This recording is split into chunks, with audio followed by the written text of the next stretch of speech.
What's up, guys? Tonight, the triple threat main event is back. And tonight we're trying to show our new intro, which was, we're having a little technical difficulty here, but which was made by our own hitman, Jack Pinocchio. We're back, but not by popular demand. Just get that out of the way. Here we go. We're going to show it right now. So you guys, you'll probably see our ugly mugs over the side because I can't figure this out, but we'll figure it out. We'll learn as we go. But tonight, our top 10 favorite wrestling entrance songs. Easy for you to say. So here we go.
I just want to thank you for not putting Adrian Adonis after my picture. I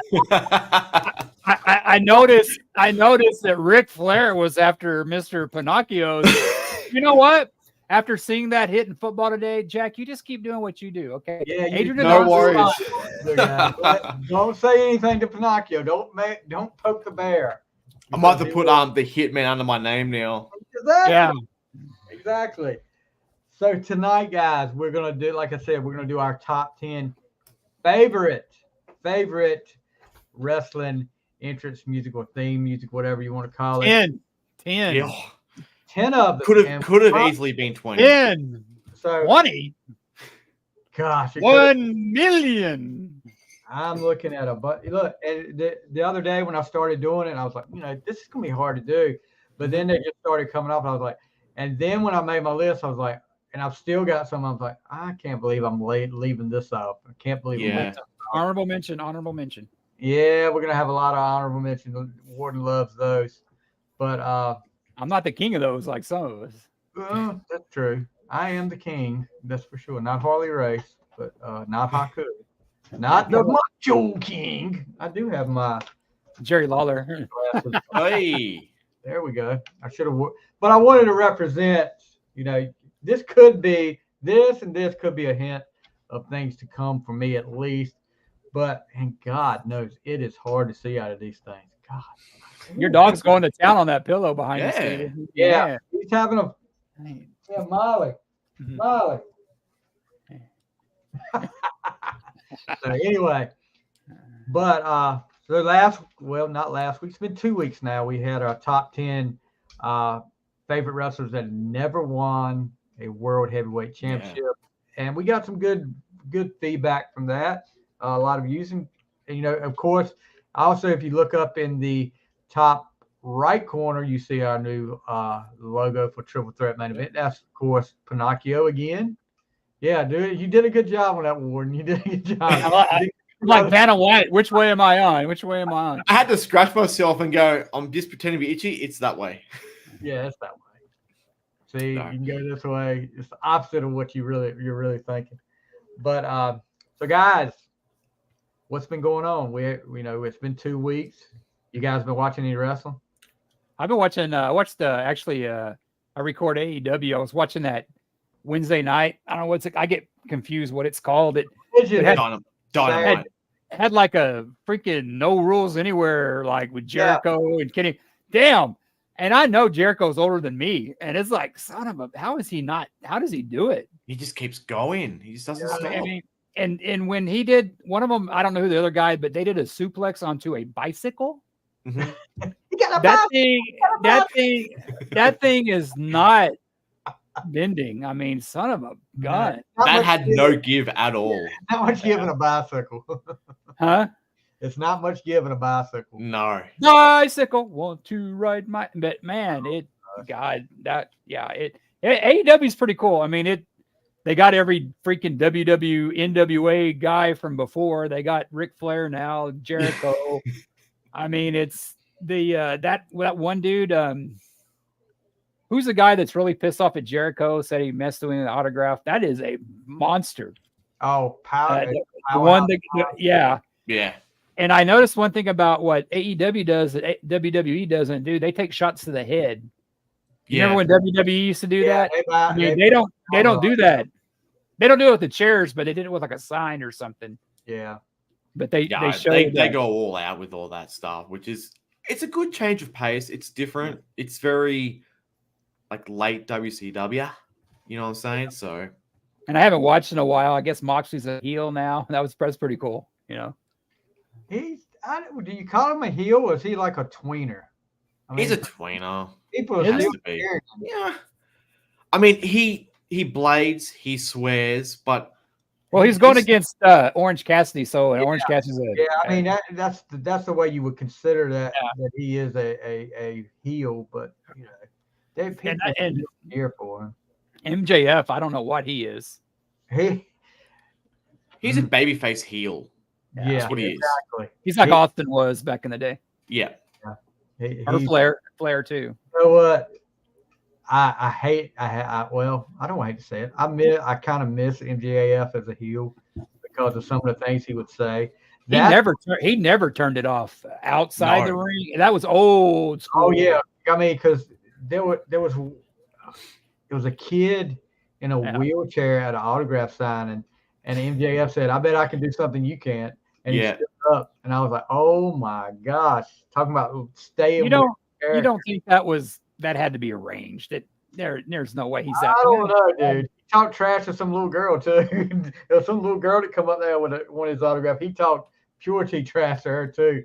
He about waste of money was like the condom that her dad didn't use when. I mean, he was at a signing once with a little kid, and this was when he was full heel, and took a photo, and he had his middle fingers up in the photo, and the kid actually wrote to him and goes, "Why'd you do that?"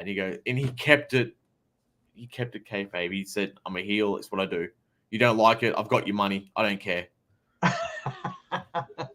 So that's why I love heel MJF. It just works. He makes it work. Like I think me and you, Jack, were texting back and forth one night about apparently Miz has gone babyface, and Miz is so much better a heel than a babyface. I mean, I think it's because he's gone up against Gunther, and he's a heel, but he's not. But they need that babyface. If there was a way he could keep the heel persona and go against Gunther or whatever you want to call it. Lurch. Yeah. They would just have to turn Gunther face, and it'll work. I don't think I like the Miz as a heel. So what do you do? I can't see him as a baby face though. I don't think he could handle. He's not what you call a handsome man. First of all, Well, I mean, George the Animal Steel wasn't either, but he was a baby face. But but he was bald, so Waddle's beautiful. So don't mess with George. And Gunther is not going to go start tearing apart the turnbuckle and start eating the what nationality is Gunther? He's Austrian. Yeah, Austrian. Yeah. Like Schwarzenegger? Yeah. So Arnold. He's popular because of what he's doing as an IC champion. But he's playing the heel role, but it's kind of like he's defending the title really well. He's doing a great job. He is. But I meant to boo him. So it's kind of like I don't want to, but I have to. Imagine a champion defending his belt Everyone, I mean, I saw a funny meme today, and it said, Sting, as 60-plus-year-old man, is still in the ring and has wrestled the same amount of matches as Roman Reigns has this year. you know, I'm wondering because I've heard talk that maybe he's staying away so much because, of course, we know he had cancer a while back. He's staying away. Could it be health problems? I mean, I don't know. I heard he's filming a movie. That's what I heard. I've heard movies. I've never heard the health one yet. Again, maybe it's come back. We're not too What's sure. leukemia? I think they would. I think if he did it, I think they'd take it off him. I think he would be gone. But that I did hear that on one of the podcasts that somebody thought, that was just a rumor. Yep. Nothing factual about it, but just a rumor. But It's no different than what Hogan did in the 80s. He was there once a month. Hogan actually defended more in the 80s than Roman did because they really? Okay. Yeah, they actually had a chart up of, I forgot what year it was when Hogan had the belt and how many times he defended his title versus Roman, and it was like, it doesn't matter to me. You know why? Because it's scripted and it's not real. But if this was UFC or something else, it would matter. It's wrestling. It doesn't matter. They got Seth standing up. It's fine. He's doing that old school heel where he's defending the belt. Now he's gone away for a couple of months, and you hate it. But you got to watch his next match because you don't know what's going to happen. Yeah, he's doing the whole Brock Lesnar, what Brock Lesnar did a while back when he had the belt. Well, he's doing it because the WWF lets him do it. WWE lets him do it. Well, I don't know, man. I'm not a big Roman Reigns fan. I'd rather watch Seth anyway. So I'm okay with it. Him go or here or go. It don't matter. Yeah. So he's not the GOAT. He's another John Cena to me. He's just another champion. He doesn't impress me. He just I can dare to leave him. No, I get it. I'm the same. Roman, actually the hate for John Cena seems to have disappeared. You don't hear the whole we want Cena stuff anymore. Everybody's talking great about him. Something. Well, they saw that latest Fast and Furious, and that just brought everybody around. But some of the promos he did, like talking about how he hasn't won on TV, and like he's got a long losing streak on TV. It's like 5 years now. Yeah, that promo he did, and then putting over Solo like he did. Yeah. I mean, that was not what you would think with John Cena. I mean, he really got pummeled by Solo. I don't know. I think I was never a big Cena fan. I don't think I ever disliked him, but I got the kind of the thing about because he never changed gimmicks, and I'm not a big hip hop guy either. So you can tell, He did change, but but he had that one for the most. Thugonomics. Yeah, but I mean, I can take it or leave him, but it's seeing him old school and putting stars over. I have a lot more respect for him than I do like a Ric Flair that had to be the star there at the end. Yeah. I mean, Jericho's this way. Edge is going to be this way. They're putting I mean, Christian's having a great run. I don't know what they're going to do with him, but you have these older guys putting people over like Solo with Cena. I got a lot more respect for Cena for that. And, and besides, dumping Nikki Bella nut job, I mean, only because he wanted to have his kid, that bitch. But yeah, Cena, I've gotten a little bit of respect for because he's putting people over, and actually kind of, I like him. I have a lot more respect for him in his twilight years than like I said, like a Ric Flair that was making it all about him. They're not putting stars over. I mean, I can tell the wins and losses doesn't bother him. He's not that anymore. He's not the GOAT. I mean, no matter what Michael Cole says, he's up there as being a great. He did a lot for the sport. He was a great merchandiser, great talker, hell of a wrestler. They said, like when he was in that Smoky Mountain or whatever, he picked it up right away. I mean, it's amazing. Yep. There was something that came up on Busted Open the other day, and I want to put this to you guys. I don't know if you heard it, Pinocchio, or not. Now that Flair has signed with AEW, and Flair is the 16-time and Cena or 16-time world champions. and it's kind of been the unspoken rule that goes around backstage that they wouldn't put the belt on Cena again out of respect for Ric Flair. But now that Flair is in the competition, would they put the belt on Cena to say, hey, our guy is the GOAT. He's got the most championship reigns of anybody now. What do you got? I would say if Vince was running the show, yeah. I agree. Vince isn't running the show. Hell, did you notice that? You watched Raw the other night? The woo was on the beginning. They didn't take it off. Yeah. Because they don't have somebody. Triple H is, and this is vindictive. Loves Ric Flair. I mean, but it's like Ric Flair's not going to wrestle. If Ric Flair was in his 30s, maybe, hey, he's on his prime. But I don't think that, I think Triple H, and I think, whoever owns them now, it would have been Vince. Yeah. But I noticed that woo about it, and he was in there. That's what happens is with the WWE back in the day, like, man, who'd this guy come from? Oh, no, he's a new wrestler. They never admitted, he was in NWA, he was in Independence, that's like, that was the Vince McMahon era. I don't see it happening. Yeah. I think if the writer's strike happened when it did, and Flair signed with AEW like 6 months ago, and Cena was in WWE, they would have put the secondary championship on Cena to make that draw. Mm-hmm. But now it's kind of like this. Instead of Seth, you mean? Yeah, it would have been like Seth versus Cena somewhere. I see that. Okay, good point. But now, like, you can't. Flair's not going to wrestle, especially not in AEW. I hope not. He won't survive. I think some records you got to keep. You got to let Cena have that one belt missing, the one championship missing, and Cena can go out saying, "I'm retired. I'm one short. It is what it is. Thank you." Yeah, I agree. Like I said, I agree with Warden and Vince. Vince would have made it happen probably the week after Flair signed with AEW if and maybe would have kept it on Cena for like a week just to prove a point. But or Bob Backlund's reign. What is up with that too, dude? I never understood that. I mean, it actually come up the other night when I was watching some old on Peacock, and the Diesel beating Backlund in 30 seconds.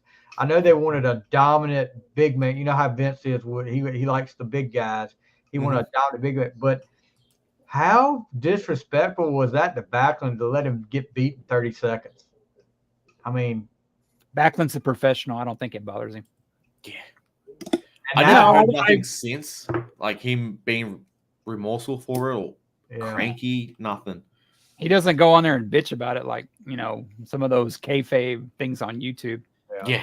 I was at that when Bret Hart, when Owen got the parents to throw in the towel. That happened here at the Survivor Series here, and I was surprised. I was like, wow, they took the title off Bret. And of course, I was over because that's when Shawn hit Diesel, and he was chasing Shawn in the bed. I mean, that was like when Diesel's thing. Yeah, I don't know. I thought the Diesel thing, I think he gets too much crap. I like the Diesel. I like Diesel. So, yeah. I'm a Nash fan, so. Yeah. But they were saying he had a failed reign. I mean, come on. Wrestling was kind of going down. That's just like with Sting. They said Sting's title reign, especially the first one, was failed. But it's not just one wrestler; it's the company. Come on, exactly. Diesel was a champion when there was the big man era. So if it wasn't going to be him, it would have been Yoko. It would have been Bret. It would have been someone else. Well, they say that about Bret. That Bret didn't. Of course, Shawn Michaels put in his face about Yeah. But then again, Shawn Michaels was the same way. It really. Honestly, to be honest, if you want to talk about it, really, there was a big gap between Hogan and Austin. That was the big gap. Yeah. Exactly. So I'm looking to see right here. November 23rd, Backlund won the belt then and lost. 1994, right? Yes. San Antonio, Texas. Yep. How long do you think his title reign was, guys? It's like it happened. That was like on a Sunday, and I think it happened within the next week. Yeah, A couple nights later. 3 days. Yeah. 3 days. Wow. That was on a Sunday night, and then like what, Tuesday or Wednesday in Madison Square Garden. Yeah. Mm-hmm. The only thing, tell me what you guys think here. You think Brett didn't want to drop the title to Diesel? I can see that. That Backlund was just a transitional champion. Backlund is Backlund is old school. He's a professional. He would do it. I've never heard that before, but I mean, why else would you put the title on Backlund for 3 days? Yeah. I mean, yeah. I mean, if they really wanted to do it, why didn't they do that with Owen? Why didn't they have Owen do it to Owen, his parents throwing the towel? I mean, that would have been pretty cool. Yeah. Like, they're fighting it. Why did it have to be, Backlund? It got that feud with Owen got more heat from him getting her to throw in the towel like that. So I don't know, man. I think it would have been pretty cool to get his mom to throw in the towel. And why did you throw in the towel, Mom, against Owen? He's always been your favorite. I mean, but when looking back, the cool thing about that is when Backlund lost his belt to the Iron Sheik, his manager, which is Arnold Scaling, threw the towel in and that's how Iron Sheik won the belt. So it was kind of turnabout's fair play, I guess. But then you can go back to WrestleMania where was it Yoko and Brett, and then 3 seconds later Hogan comes out and wins the title. Look, I listened to so much about that whole situation there, and somebody is lying about what happened there, because Brett tells one story, Vince tells another, Hogan tells another one. So I don't believe anything Hogan says anymore. I'm sorry, but I don't. Well, Brett says that Hogan told Vince Brett wasn't in his league and he was not going to drop the belt back to Brett after. And honestly, Hogan was right at that time. At the time. But it's all about, it's a job, dude. It's a back in the 80s, in the mid 80s. Yeah, I could see him. Brett it's a freaking job. You lose the title. It's like what Brett did in Montreal. You lose the title. It's a freaking you do your job. Sorry. Great. He was wrong. He got screwed. He deserved to be screwed. That's an episode. And I'm not saying, and I'm not just saying points of view. Yeah, no. I mean, it's a job. It's like your boss tells you to do something. They pay you your job. If not, you go on. You know what I mean? Creative control in somebody's contract was a big mistake to have that happen. I mean, you should never give somebody creative control. I don't care what because it could turn on you in a minute, and it did with Vince. Oh, yeah. And there's people that still think that was a work. Was it work for Sean? Yeah, definitely. Sean did what he was supposed to do. Yeah, watching. I don't know. I'm sure you guys have probably seen Wrestling with Shadows, the documentary. The fact that Brett had a film crew follow him around that night, it kind of makes me wonder. Because in the locker room, you hear Brett ask Sean, "I swear to God, man, you know anything about this? I swear to God, I swear to God." He asked Sean and he asked Hunter. Yeah. But I don't know. I think the best thing is the next night when he has the midget come, or a couple of nights later when it was. That was great. What did he say? Brett came up a little short or something? Coming up a little short as usual. Yeah. But I read his book. I read Brett's book. The guy acts like wrestling is freaking 100% real. He is a butthurt guy. That's his dad coming out in him. I get the Goldberg thing because Goldberg, but I don't think Goldberg meant to hurt him. Goldberg just didn't know what the hell he was doing. No way. But I don't think Goldberg meant to. I don't think he meant to hold. I don't know. No, I don't. That whole thing about that is just Brett being Brett. Yeah, exactly. So now that we got that out of the way, the current stuff out of the way, or current and old stuff, that could be another. That's definitely another episode. Oh yeah, 3 points of view of that. Yeah. Top 100 entrance themes. No, top 100. Top 10 favorite wrestling interest themes. So, gosh, like you said, Pinocchio, I have a lot of honorable mentions here. Shocking! Shocking! Exactly. You sound like Goldust then when he had Tourette. Yeah. Booker, book, book. Anyway, hey, maybe Goldust is the interesting. We'll make the list. Could be. So Warden, I think our list is going to be a little bit different because of the generation gap. Yep. I think so. Yeah, I know mine's going to be. I think mine will be a little bit different. Mine's all over the place, dude. Okay. Well, who wants to go first? I'll go first. Yeah, you go first this time. Is that okay with you, Jack? Yeah. Don't hurt it, Jack. Yeah. Okay, man. I just want to check, man. I didn't want like something come out of my screen and like I should just wear my pads next time. But no, I'm happy. Go for it. Okay. Now, me and Stevie did a little thing on Gene Simmons the other night, our top 10 Gene Simmons song. Mm-hmm. If you haven't listened to it, go back and listen to it. It's a very good episode. Oh, gosh. He does what I think he's going to do. So I associate some wrestlers kind of in the same area. So I had a couple ties on mine. Oh, I don't.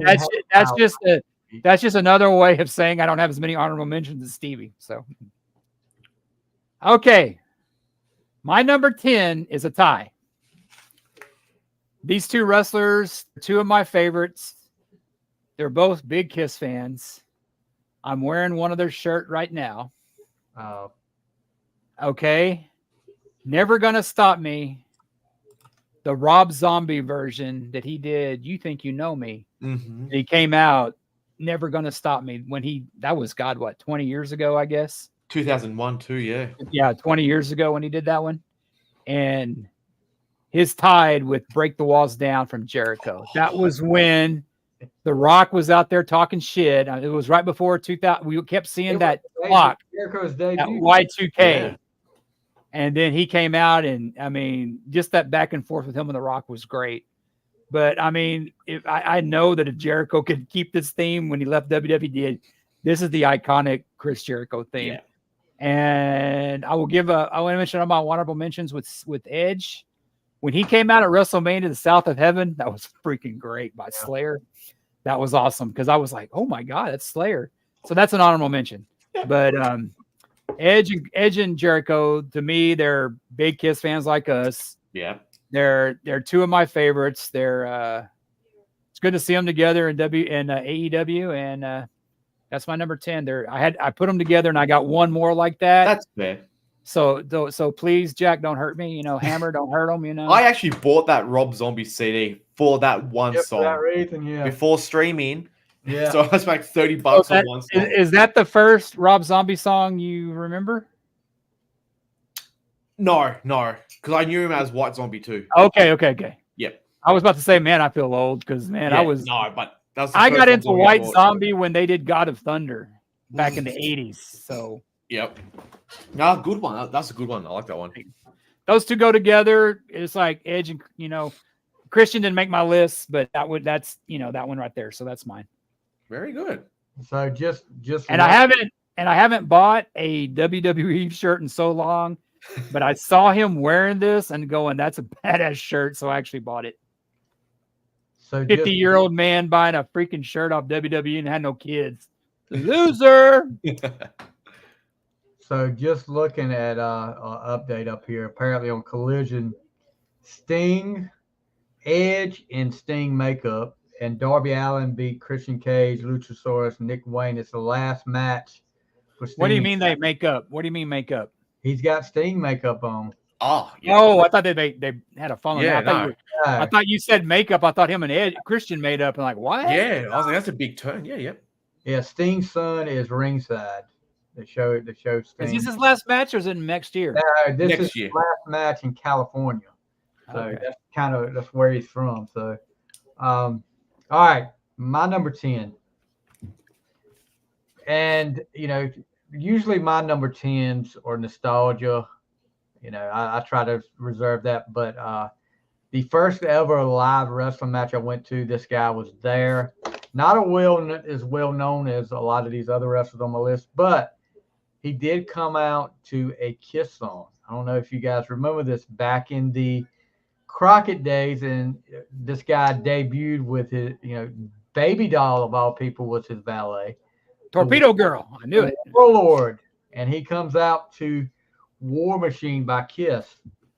And I remember watching him on TV when he came out the first time, and you hear War Machine start. I was like, who the heck is this coming out to Kiss music? Because I don't know if you guys know it, back in the Crockett days, everybody came out to whatever song they wanted to. They could just, I'm like, there was no thought of any paying copyright fees for any of these guys. The Raging Bull came out to Beat It by Michael Jackson when he was a babyface, like in '85. So everybody was just picking songs at random and coming out. Like what Rick Rude and Crockett came out to that Sade Smooth Operator, that was Rick Rude, right? Rick Rude. Yeah. Yep. Yeah. So he comes out to that, but we'll get into some more of the Crockett's later on. You remember that tag team, the Pretty Young Things? They came out. They wore the jackets and Coco. Yeah. Was it Coco Beware? Yes. They had the glove, the Michael Jackson gloves on and everything. Yeah, I remember that. Yeah. Who was it that came out? Who was your number 10 then? It's Warlord, War Machine by the Warlord. You remember the Powers of Pain, Warlord? I remember Taz coming out to this song. I don't remember Warlord. Go back and look if you can find it, and I'll see if I can find it on YouTube. I know, I believe you, because he wears the makeup. He wears Gene's makeup pretty much. He wasn't even wearing the makeup then. But remember that we were talking about his makeup? It looks just like Gene's makeup. Yeah. He must have been a Kiss fan. But you think? No, I remember Taz coming out to this. That's what it made my honorable mention with Taz, because I remember watching ECW. I didn't know the Warlord did it. Wow. The thing about the Warlord back then, when he was at Crockett, he came in there, and Baby Doll, of course, was with Dusty Rhodes at the time. And then, he was catching fire. He was beating guys, kind of like Goldberg did. He was beating these preliminary guys every time. Huge. The guy was a monster. And then, the whole thing with Baby Doll and Jim Cornette, Warlord got face-to-face with Big Bubba, who goes on to be the Big Boss Man. And it looked like, okay, that's going to be the big feud. Then this was something I never understood. You got that going on. And all of a sudden, Baby Doll turns heel, goes with the Horsemen, and the Warlord gets sent to like Central States Wrestling. And, you don't see him again until he comes back maybe a year or two later with the Powers of Pain. I don't know if I don't know what was going on there, but it was just always confused me because it looked like he was getting ready to go in a big program with Big Bubba, and that just never happened. But number 10, she was with Tully, then she turned. She was with Tully, and then Tully slapped her on TV, and then Dusty come out and said, "She's mine now. She belongs to me." And then she didn't go back to Tully. She went with Flair. No, she went with Flair. She was all around, and she was married to Sam Houston. So she was in World Classes. She was called Andrea, the Lady Johnny. Yeah. Good pick for that one. Ooh. Okay, number 10 for you, Pinocchio. So with my theme songs, I always go with ones when the second you hear it, something's going to happen. It's not just like a generic Jim Johnson guitar riff or something. It's a theme song of a wrestling, shit's about to go down. So my number 10, the way it starts, it hypnotizes you right away. And that's Jake the Snake. You hear that. Oh, yeah. That and the snake and everything. So yeah, Jake the Snake. You hear his theme song. You see him walking down with Damien on his back, and it's just something's gonna happen. So Jake the Snake is my number 10.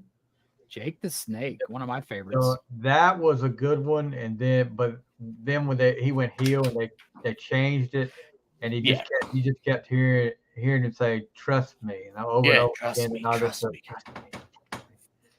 But Jake is back on AEW. He had been kind of away. I think he was having a little bit of health issues, but it looks like he's not doing DDP yoga anymore. Whew. Well, he had a lot of breathing issues. He was on oxygen for a while, and evidently he's back with his ex-wife Cheryl. who we remember from back in the day with the feud with Rick Rude back in the day. That was his real wife. Yeah, she was his real hot. wife. So Yeah, she was hot. She was they hot. are back together. So evidently, you're just happy to see Jake get his life back straight. I remember those pants he had on with her face on there. It's like used to be able to go to the mall and get those shirts done. Remember that? Yeah, like he that. was actually, what was it? Was it the first SummerSlam? He was wrestling Junkyard Dog, and Rude got on the top turnbuckle and pulled his pants off and had the Cheryl Roberts one and started doing it. That's when Jake came down and got him. But that was a good feud there for a while. But it's just a shame Jake never got a belt. Not even the IC belt. Yeah. Just could. I guess he wasn't dependable. Well, he was good. No, I don't think it was him. It was. There's that story about he was supposed to win it from the Ultimate Warrior, but the Ultimate Warrior threw a fit or something like that, and that's when McMahon called him, "You're the most unluckiest son of a bitch." Or it was either Hogan or Warrior.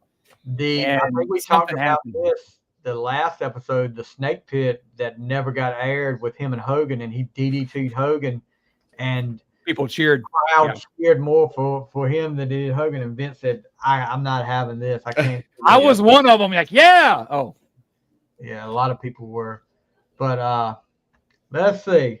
So your number 9, Warden. Okay, Deja Vu, another tie. Oh my gosh! Already. This is another tie because these two tag teams were fighting. So when I watched the first tag team when they were in World Class, they didn't come down to the song I picked. They came down to Sweet Home Alabama. And the second team didn't use this song, but the first team telling me, "Hey man, if you think that song's cool, check out our song." So I go and check that other song. It's Iron Man and Bad Street USA. The Road Warriors and Freebirds were fighting. I think it was AWA at the time. And I remember reading an interview with Michael Hayes saying, "Hey, you think Iron Man by Black Sabbath's badass? Trick his trip down to Bad Street."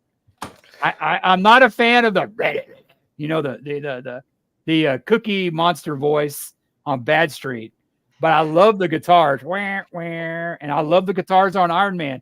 When I heard Iron Man, I was hooked on Sabbath. I was like, "Oh my God, this is the greatest rock band ever." Because I hadn't, discovered Kiss yet.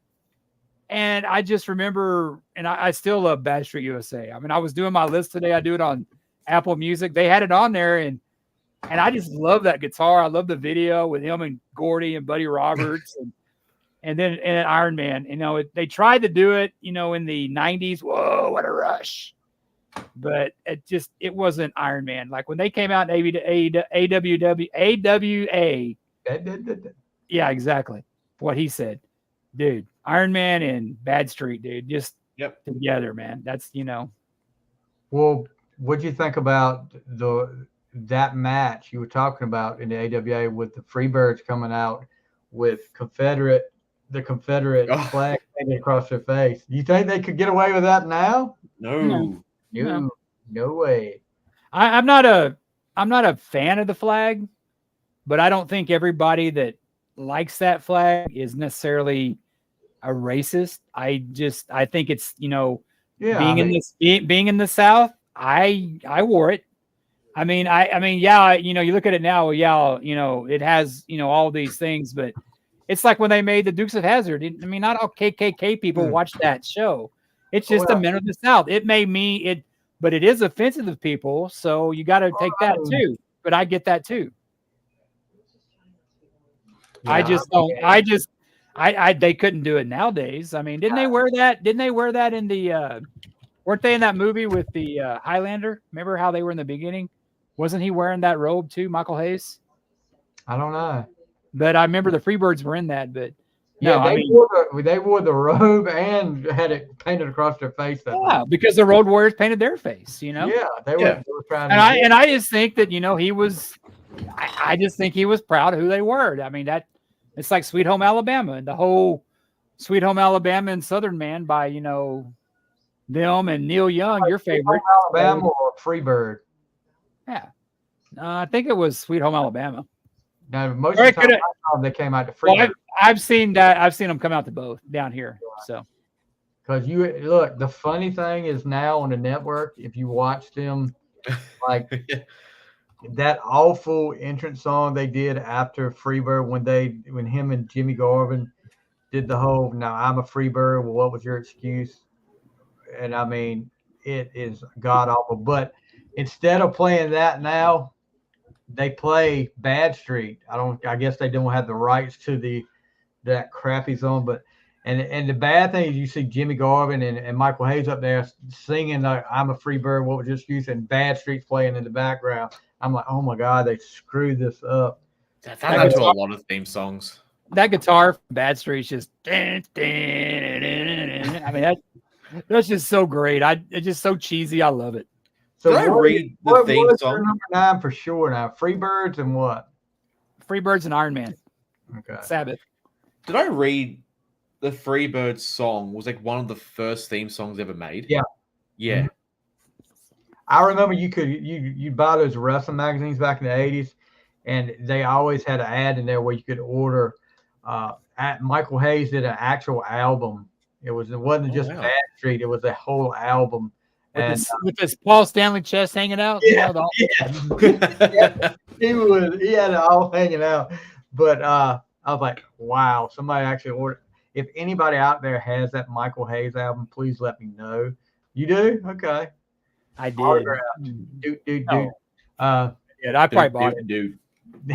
We didn't have Spotify back then, Jack. We had to buy the album. I actually bought what album? The Rest on the album, Pile Driver. And Pile Driver. Pile Driver was freaking awesome. I like the rest of that. Na na na na na na na. Going on, dude. I like the Piper song. And what was the one with Pile Driver where they're out there working construction and that was girls walking by and Coco Beware? It feels evidently, like Pile Driver. Evidently, Coco was the only one that could hold a tune for him to be the guy that was singing that song. And I figured he might get a push off of that, but it didn't happen. He got in the Hall of Fame. Don't even get me started on that. You know, man, what was the bird's name? Sammy, or what was this a bird's name? No, it wasn't Sammy. Gosh, what was his name? Frankie. Yeah. I wonder if Frankie went to Hollywood. Relax, man. Don't do it. All right.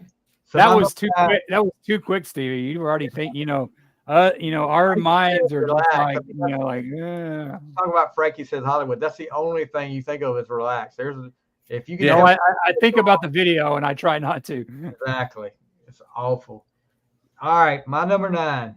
And you mentioned him earlier. Who? But my number 9 is Edge, but it's Metalingus from Alter. When he came out with, of course when he debuted, he had the whole "You Think You Know Me," which was good. But when he came out with the whole that Metalingus starts playing, and I immediately became an Alter Bridge fan. I'm a huge Alter Bridge to this day. But you think about, and he's actually contacted Alter Bridge and asked permission. He's buddies with them. Yeah, so he's friends with them. And he's doing that same, but the lady that does the "You Think You Know Me" at it is actually his wife, Beth Phoenix, saying it this time.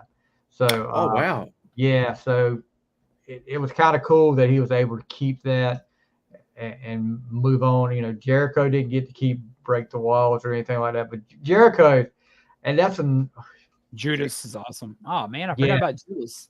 I was just sitting here saying that. I forgot about Judas. I love that. God, I love that song. Dude, I love Judas. But Edge, Metalingus, when the pyro goes off, everything on his entrance, just freaking awesome. But Metalingus with Edge. That's a good one. Yeah. I'm glad he kept it. And I think his theme song now says "You Don't Know Me," or oh God, because it doesn't say "You Think You Know Me." I think it's like "You Don't Know Me." Oh, really? Yeah. He can't keep "You Think You Know Me." So, okay.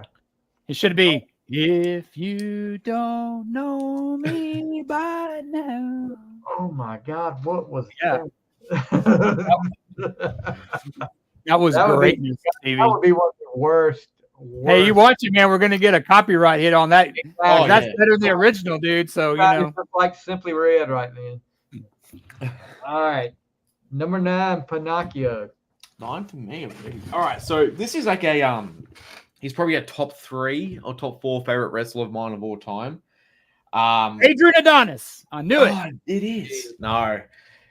But when you hear it, you just know that everything he does is perfect. And that's Mr. Perfect. Oh, He comes yeah. out, throws a towel of his shoulder, I see spits what his you gum did out. there. The gum. I like the thing when he was an announcer and he did his pencil, and he slipped it. Yeah, like and that. he catches it. He's like, Yeah. but no, Mr. Perfect. You just know, like, because he has my favorite finisher of all time. The Perfect Plex is my favorite finisher. That's a good move. I remember when yeah. he used to be in AWA and he used to get his ass kicked by the Road Warriors all the time. Him and his dad. Yeah. Yeah, so Mr. Perfect. So that I was just watching the other day, one of the best angles that nobody really talks about anymore.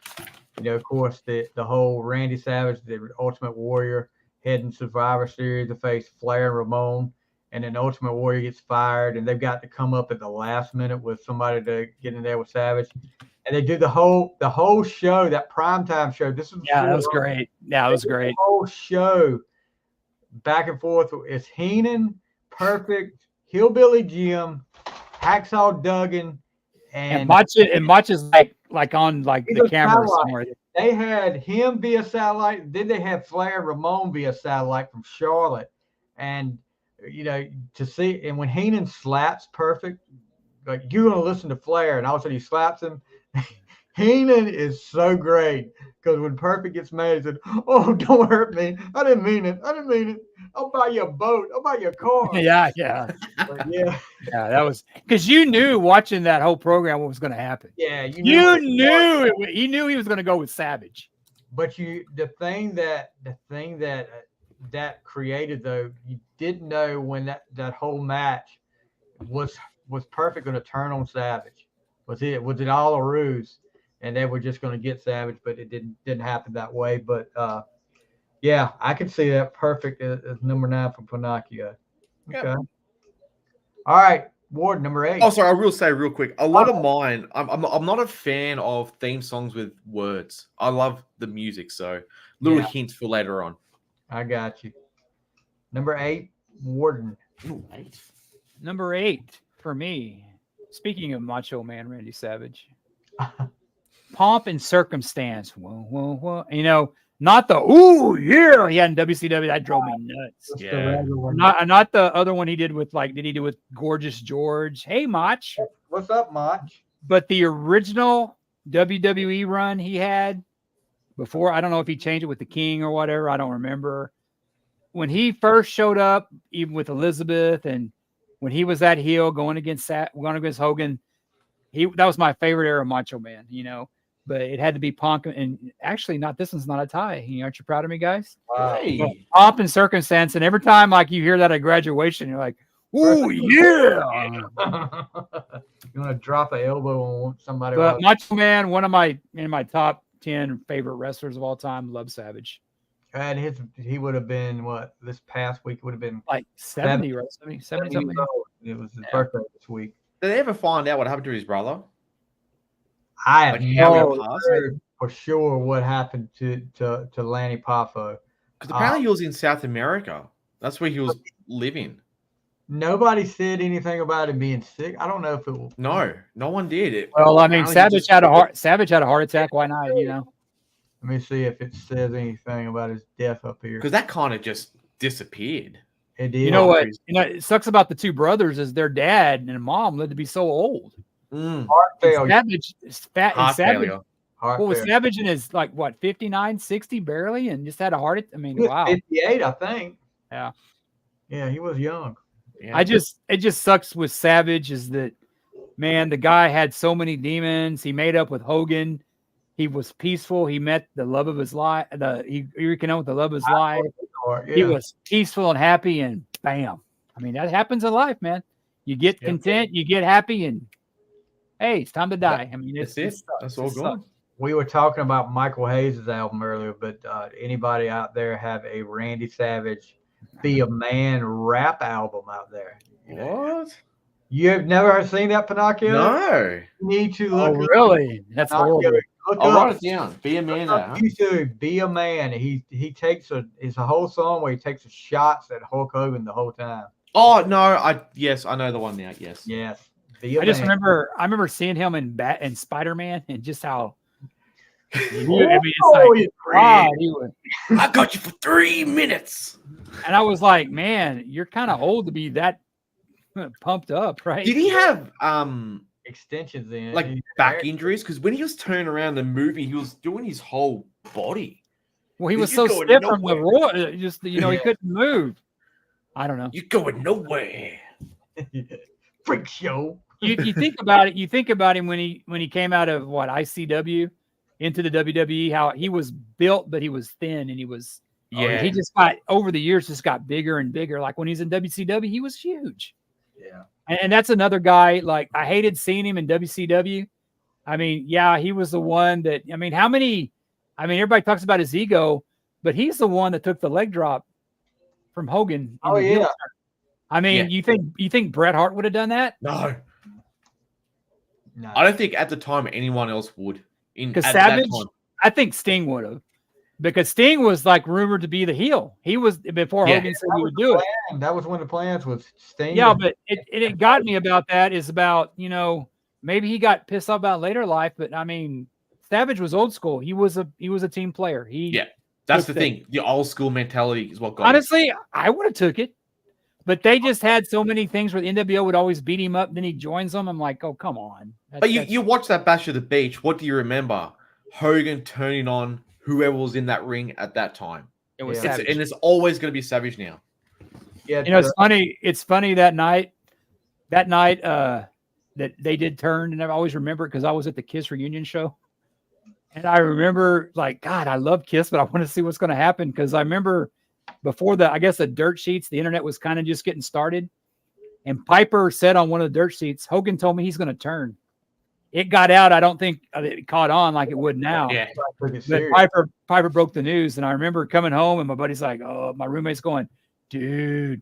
I go, "Hogan turned." You go, "Yes, finally, I can cheer for Hogan."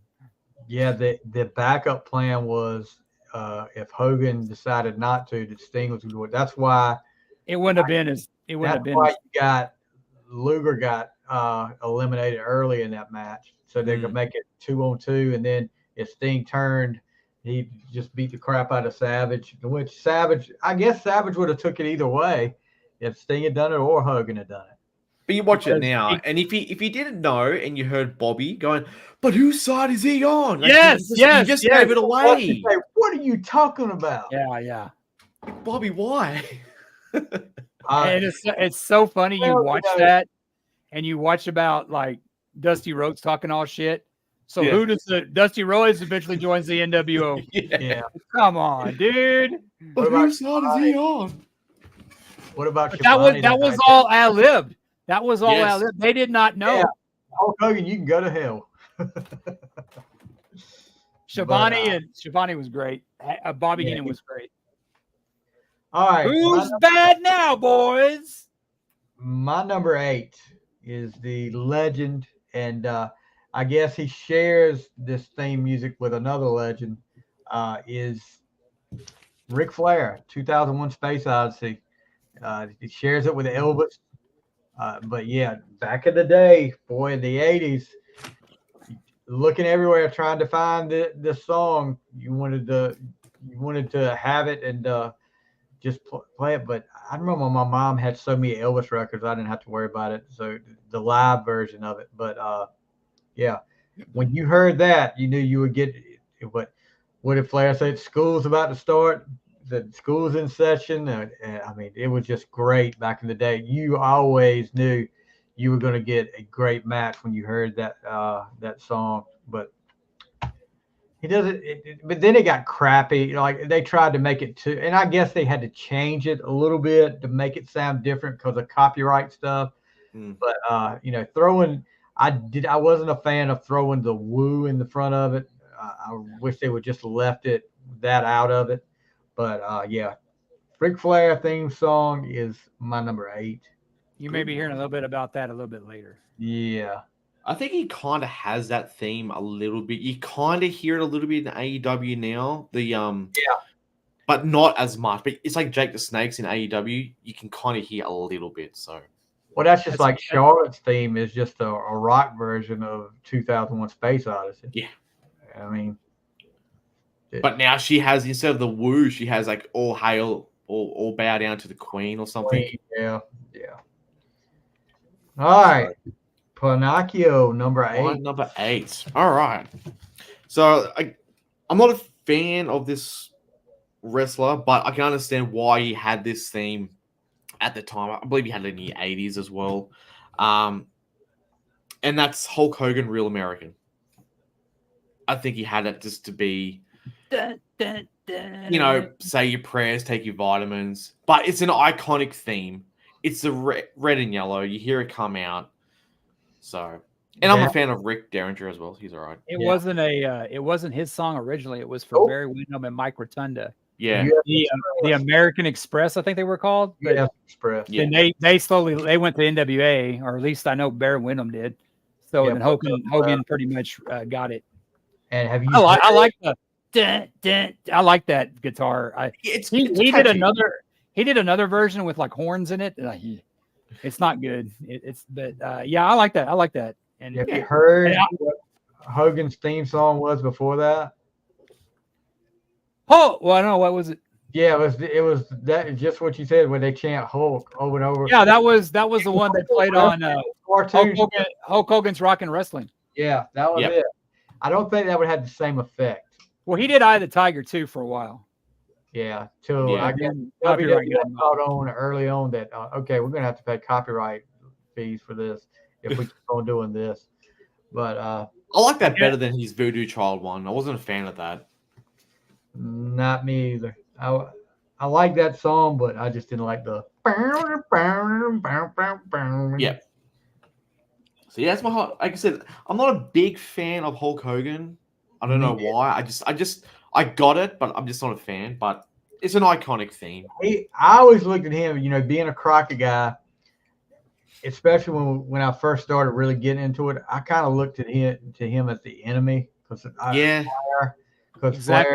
Exactly. Flair and my Horsemen were my dudes. Yeah, and I mean, I always looked at him like everybody was saying, "Oh, you get into freaking discussions about it. Flair wouldn't be able to beat Hogan." I was like, Hogan can't do crap with Flair. But the best thing about the WWE back in the 80s were the heels, were Jesse Ventura, were Bobby Heenan. It was that the baby faces were all like for kids. They were for little kids. You had all these characters. To me, the NWA was more believable. The WWE, WWF, excuse me. I get why they'd go there because that's where you'd make the money. But they'd go there like half the times they'd screw up the gimmick. Dusty Rhodes, Terry Taylor, But like Stevie said earlier, Big Boss Man was a good. I liked him as Bubba myself because he was no frills. I like the Big Boss Man. Yeah. Boss Man, to look at, of course, he was, if you watch like early 86, maybe late 85, old NWA on TBS shows, he was an enhancement wrestler called Ray Traylor by his real name. And Cornette saw him and just said, okay, we can do something with this guy. But to look at how much weight he lost, he slimmed down in WWF and he was fast. I mean, he was impressive. He had a hell of a run too in WWE. They should have put a belt on him one time or another. I would have loved to seen him like maybe be perfect for the Intercontinental belt one time. Maybe lose it back to him.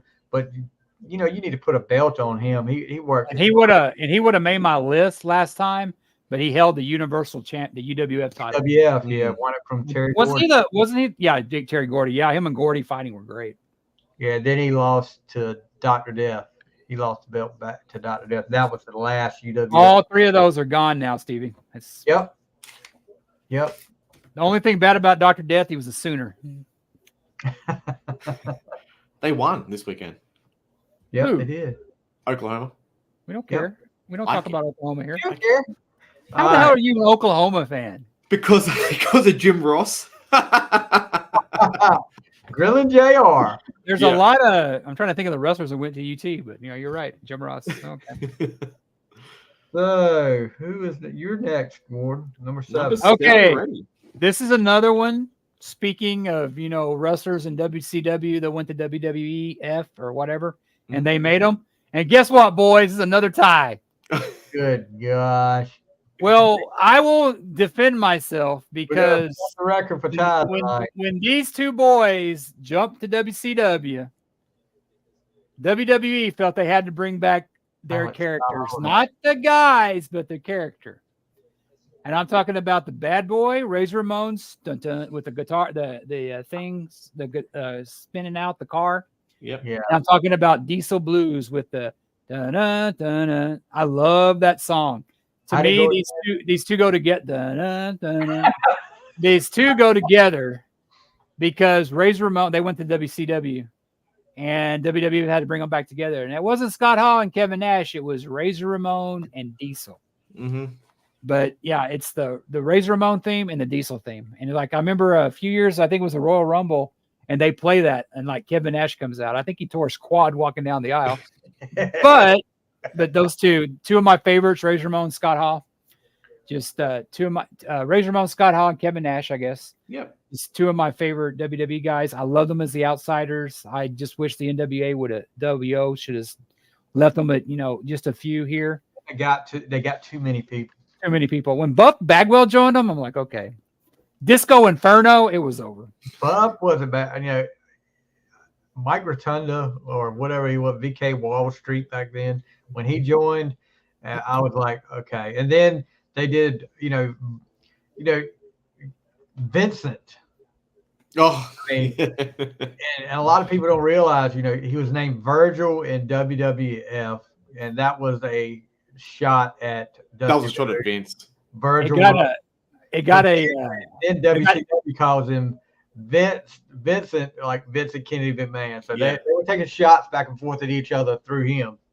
I remember one time somebody reading about, I think David Cover was talking about Whitesnake, how so many people joined. It looked like the United Nations. That's what the NWA became. NWO became. And then you had too many people. Then you had the Wolfpack, NWO Hollywood, and then you had the LWO. Yeah, so LWO, how long they were going to have? I don't know what other world order. Everybody was going to be in a freaking world order before long. Yeah, it was ridiculous. It got ridiculous. It got old at that. They should have just kept it. And then the whole finger poke of doom with Nash losing the belt to Hogan off a finger poke, and the Wolfpack and Hollywood joins back together. Then you had NWO 2000. And you had NWO Sting, the fake Sting. I'm like, come on. Yeah. Well, that was actually, I remember watching that the night when they did the whole, made it look like he was in the limo talking to DiBiase, and then the War Games where he actually came out there. The fake one came out there, and they were like, look at him, look at Sting, and then all of a sudden, it's not Sting. Here's the real Sting. And I'm like, oh my gosh. Gee, where did we see that before? Undertaker. I wonder who. Yeah, Undertaker. That was Brian Lee. I had a buddy of mine, my ex-roommate at the time. He swore up and down that the Undertaker, that after that happened, they got the fake one. They switched him out. I'm like, dude, shut up. He believed that, and I'm like, really? I don't know. I know. I agree. I agree with you. He's wrong. So yeah. All right. My number 7. And this group, it's a tag team. They had three different songs or entrance themes when they were in NWA, WCW. The Steiner Brothers. And it's not the Steiner line. I didn't like that one at all. I think they called it Swamp Dog. If you look it up online on YouTube, you can find it. It was the one right after they were using Welcome to the Jungle at first. And I guess, they decided no copyright. We're not going to pay the copyrights for that. So they go to another one. There was actually 4. They did 4. This was the second one, but Swamp Dogg is kind of, I don't know how to tell you how it goes, but just fit them to a T. And one of the greatest tag teams of all time. And I will say this: I like that version of Scott Steiner better than I do Big Papa Pump. That version of Scott Steiner was more athletic. He wasn't as, he was getting built, but he wasn't so built that he couldn't do some of these moves that he was doing. You had the Frankensteiner. They did the DDT off the top turnbuckle. He did the tilt-a-whirl, stuff you had never seen before. But one where he flipped and like put the guy in his scissors and did that one over his, what, Frankensteiner or whatever that was? God. Yeah. I remember the first time I saw that, and Jim Ross almost had a stroke. Say what you want to, Jim Ross is one of the best announcers of all time, because just like a moment, even though he's a Sooner, he took his head off. Even though he's a Sooner, so he's broken half. Good. I don't know if y'all have seen this on TikTok, and I wish I could remember the guy's name that does it, but it's a guy on there, and he's a black guy, but he takes like moments between Jerry Lawler and Jim Ross. You hear the audio playing, and he dresses up like Lawler and JR, and it switches back and forth, and he's just lip syncing to what they're saying.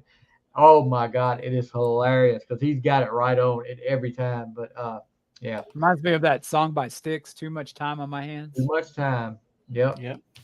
So Steiner's Swamp Dogg is my number 7. What is Pinocchio's number 7? Number 7. So this is excuse me, probably like one of my latest ones, like from the 90s. Well, they're all from the 90s, but this is probably the one from the latest time. It's a fun group. You hear it, something's going to happen to somebody. Someone's going to get their pants pulled down. Someone's going to chant, "Suck it." And that's DX.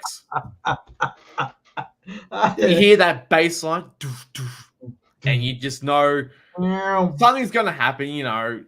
Triple H Shawn wearing the face cage where Sergeant Slaughter was talking to him with the wipers on it. Oh, yeah. Yeah. You knew for a little bit, for 10, 15 minutes, you're going to have a laugh. Something's going to happen. Someone's going to be humiliated. And you hear that, DX, "Are you ready?" DX, I like going back and watching those things they did with Hornswoggle and the Little People's Court. God, that shit is so funny. And then that one where, "Sean, they just say you're not controversial." "What? I'm not controversial?" And he like walks off those guys. And he asked the guy, "What's your name?" And that was they were the best group to bring in the Attitude Era when they said, "We can no longer say beep. We can no longer say beep." What do you mean we can't say that? So yeah, and it's funny, like you saw them later when they're doing the dirty stuff, and Sean's become a born again Christian. Yeah. And they're like something with Triple H and stuff, and "Hey, Sean, isn't that Mr. Fuji?" "What? Mr. Fuji?" And he runs off, and then Triple H does the dirty stuff. That's just funny too. The funniest part, or one of them, when they dropped the so-called shit on the McMahons and the Spirit Squad, and the crowd started yelling, "Holy shit!" And Triple H said, "Yep, just because Sean did it, it is holy shit." So, yeah. Remember the one where the Triple H had that girl take her top off? That was what the Attitude Era was. Yeah. The girl in the crowd. Yeah, I remember that. Yeah, Stone Cold gets a lot of the credit for Attitude Era, and he's the face of it. But it wouldn't, like you said, Jack, it wouldn't have started without your Rooster. And it wouldn't have started without the DX, because what they were doing, they had to do that to survive. It's like Kiss taking the makeup off, Kiss putting the makeup back on. You're in the middle of something, you do what you have to survive, and they got dirty. They don't come back for the NWO. Yeah. They needed that faction. Yeah, and you always kind of wonder, because Sean went out that time with the back stuff, but when Triple H took that on over, I think that's probably why he's one of my favorites of all time. Is because he kept the flag going, because a lot of people probably didn't think he could do it without Sean, because Sean was the face of the company for so long. But you think of it now, and you think about who's running the show now, and I know WWE is not my favorite, but oh my God, Triple H's booking is a lot better than. I mean, it's good stuff, man. I dig it. You can tell the difference in the ideas of a match now. So yeah, oh yeah. So updating on this AEW pay-per-view, some interesting stuff here. So MJF and there goes the rooster. I tried to mute it. MJF and Samoa Joe beat the Guns for the Ring of Honor, or they defend the Ring of Honor World Tag Team Championship against the Guns. After the match, though, this is interesting now. The Guns attacked MJF after the match with steel chair. He walks off. Wrapped around his ankle. Adam Cole was there, though. MJF was stretched out of the ring and placed an ambulance. Adam Cole promised to help retain MJF's AEW World Championship before the ambulance door was closed. So, do we see the devil tonight unmasked? Would it not be funny if it was MJF the whole time? And he did wear the mask in a few entrances, but I hope it's somebody else.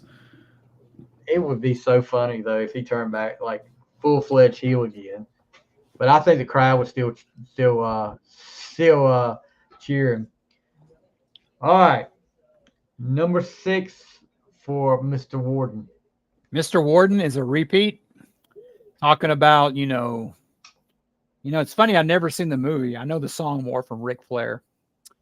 2001 Space Odyssey. It always reminds me of Starrcade when you got him coming out there like the Flair for the Gold. I think that's kind of when he started using it against Harley Race. Was it Harley Race or Dusty Rhodes? Flair for the Gold was Harley Race. That was 83. Yeah, that was 83. Where he just comes out and I mean, it's just. But when they give it to Charlotte, I'm like, come on, get your own theme song. You already used your dad's move. I mean, I've never seen the movie, but every time I hear this, I think, woo! I think Ric Flair. I mean, it can be in whatever. You see him on commercials. I think Ric Flair. That's what it's done to me. Like, he's one of my favorites of all time. When he was fighting the Von Erichs, and I remember just looking at them as kind of like, regional, but, seeing Ric Flair go, that's the man. I mean, the song does it too, because he's custom fit from head to toe, Ric Flair. Yeah, whenever you hear that song, I'm like you automatically think Flair. I mean, it's not even Elvis for me anymore. It's just Flair. Yeah. But, all right. Number 6 for me, and Pinocchio will probably like this because he's a Cornette guy. Evidently, the Rooster likes it again. But talking about these guys, the Midnight Express, which was actually a song called The Chase by Giorgio Moroder, and it was for a movie. But, finding that over the years, I remember the first time I found it, and I was like, holy crap, I got the Midnight Express theme music. I'm like, down, down, down, down, down, down, down. At first, it wasn't that cool to me, but it became, it's such an iconic song, and you always knew what that was associated with was Beautiful Bobby, and whether it was Stan Lane or Dennis Condrey. But yeah, Midnight Express. And Dennis Condrey wasn't beautiful, by the way. Bobby wasn't beautiful either, but come on. Stan Lane was beautiful. Loverboy, he was Loverboy Dennis. So, and then Sweet Stan. Favorite version of the Express for you guys? Was it Condrey or Lane with Eden? Stan Lane. Yes. A lot of people like the Eden and Condrey, but and I know some wrestlers, like Dusty. I heard an old interview with Dusty where he liked Eden and Condrey better, but freaking Lane, they did moves,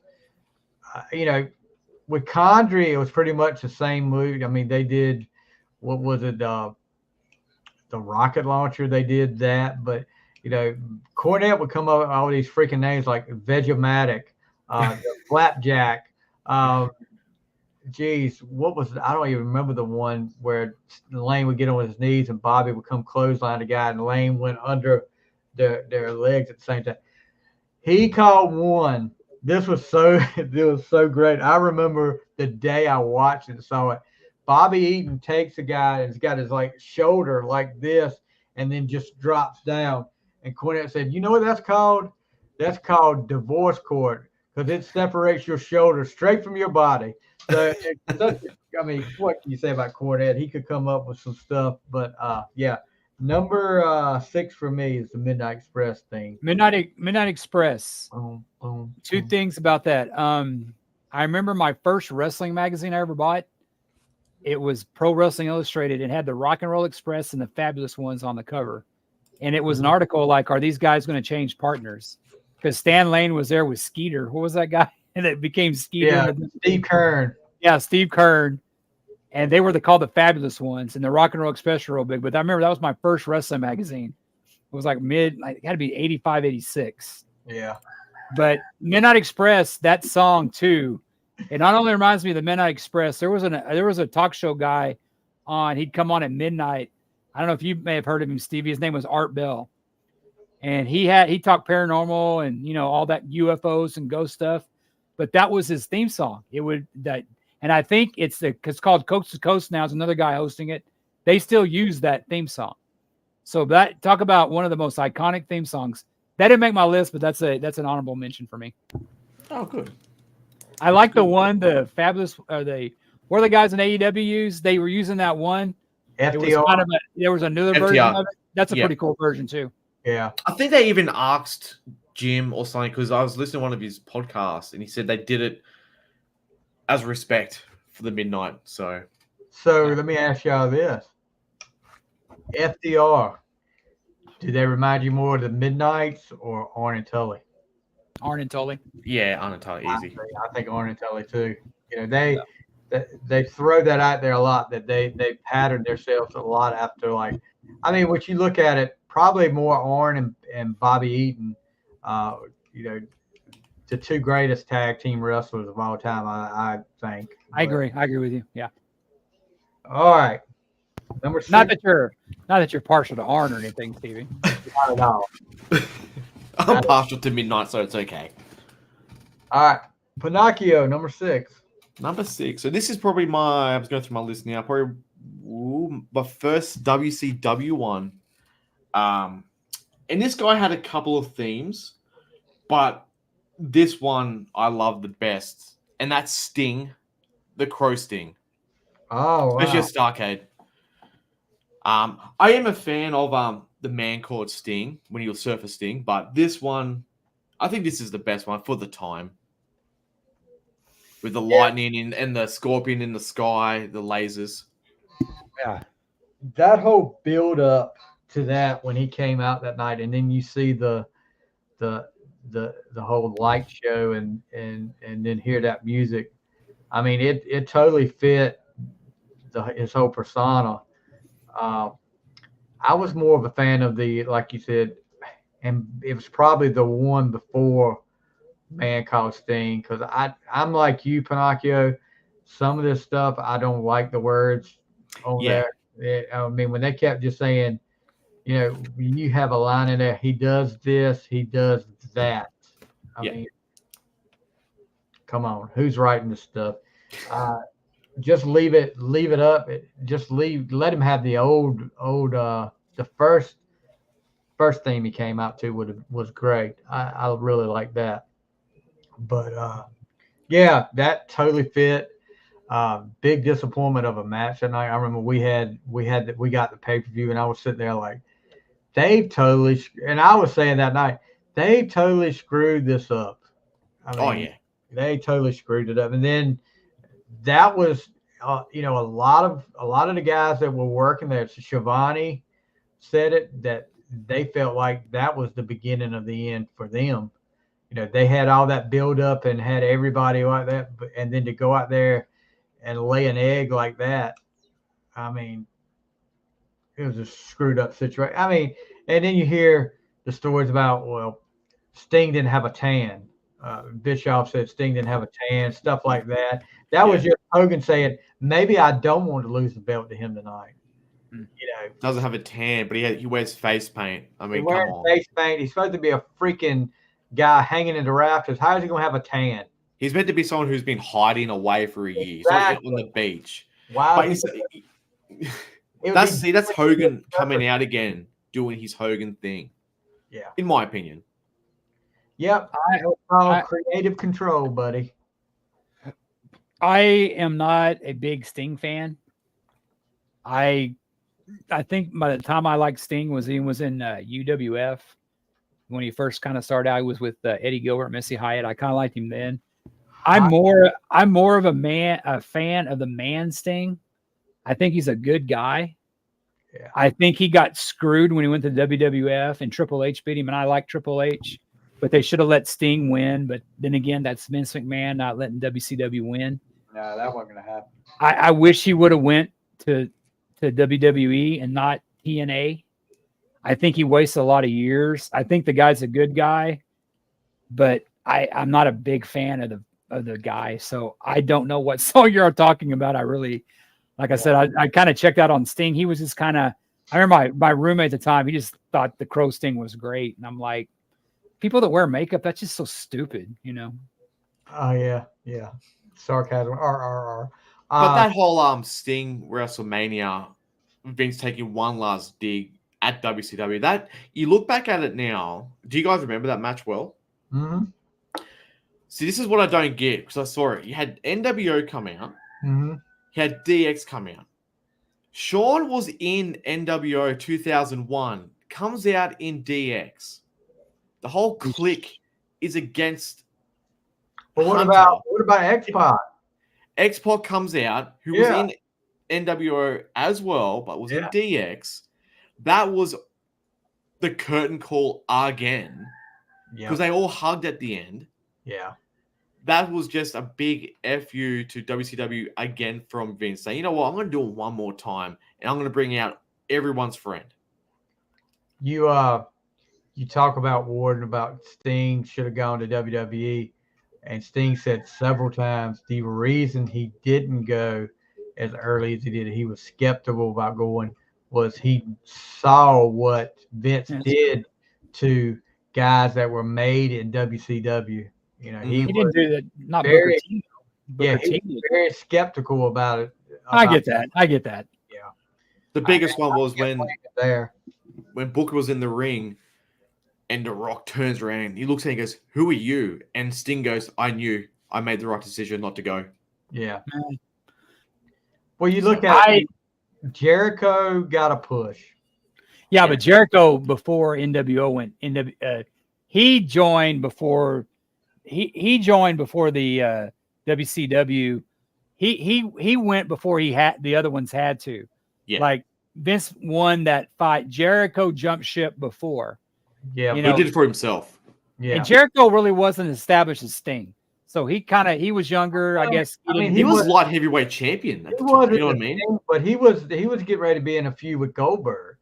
I mean, and that was some real life heat there too. So, I mean, he was up there. Right before he left WCW is one of my favorite Chris Jericho's, because when he did the whole freaking list of 1,000 holds, I mean, when they go to commercial and they come back, he's still in the ring reading off his moves. It's so hilarious. That was probably one of the first times I was like, okay, he's a heel, but I've got to pull for this guy. He's hilarious. That WrestleMania you talk about, Jack, that WrestleMania, to me, the highlight was when Seth cashed in the Money in the Bank. I love that. When Brock and Reigns were beating the shit out of each other. And I think it was in San Francisco, and he cashed it in. I was like, God, that's a great. I was one of the best, and Seth became champion. I think it was the best cash in, and it was the best way for Brock to not lose because they pinned Roman instead. Yeah. So. Yeah, I love that. That was great. I'm a big Seth guy, so. All right. Number 5 for you, Mr. Halfway. My turn? Yep. Number 5. We talked about him earlier, and he has so many themes, and his niece uses this theme, not this theme, but part of this theme. And every time I hear it, it drives me nuts because it doesn't go into the theme I want. The theme that I like, this is Bret Hart's Heart Attack, which is the one that's got the extended solos. And I hear Natty's theme now, and it's got the intro to it. Then it goes to like some stupid ass keyboards. The one I'm talking about was when Bret was champion. And I think it's the one where, they play it like, I think when Shawn came out there and it was like the whole theme. It's the one it was when he was champion, when he was in his reign. But I've always liked it. It came on I think it was a wrestling album when they finally released all of them, like 94, 95. Yeah. It's the one that's got the I can't wait to be with my baby tonight or whatever. I mean, Jeff Jarrett, which is actually the Road Dogg. Yeah, that's actually a pretty good tune. I actually like that song. Yeah. With my baby I actually dig that song. That is a good song. That was like the first one of themes they released. Yeah. And it has like the Undertaker's on there. It has like 1, 2, 3 Kid, but it has the Heart Attack. It's by that's my favorite Bret Hart version because it's just a long jam, and it's the same one. It's got Diesel's on there and Razor Ramones. I remember when that came out, I had to like go to Sound Warehouse, is a place that used to be around, to go get it. It's like it was like 20 miles away. My roommate's like, get that? It's like, dude, I love that song. I gotta have it. Nerd. That Jim Johnston doing that? Yeah, I wonder if he does Hard. No, it's Jimmy Hart and I think it's Jimmy Hart and Jim Johnson. Because is that the thing? They used that. I don't know if they used that version when he was with Jim Neidhart. Before I don't know, but I just remember that's the one that they always played like the video when they were like calling him out and they kept playing it. And it's dun-dun-dun-dun. It's just the one that keeps going on. And it's got guitar solos in it. Yeah. It's almost like the Heart Foundation one, but a tiny bit different, I believe. Yeah, this is the one he had when he was like champion, when his long reign. It was around when he fought Shawn in that area, early 90s and stuff. But like I said, Natty has a version, and I think the one she has is the old Heart Foundation one, and it's a little bit different. Yeah, it starts that way, and it's got like keyboards, and it's just yeah. All right, my number 5. And all I'm going to say for this one, Pinocchio loved this one. Oh, you didn't know? Oh, yeah. Your ass better call somebody. That was close for me, man. Oof. And listening to Road Dogg talk about this sometimes, he said, the best part of our matches was probably the entrance. After that, everything went to hell in a handbag after that. But, Really? He said that? Yeah, he did say that, yeah.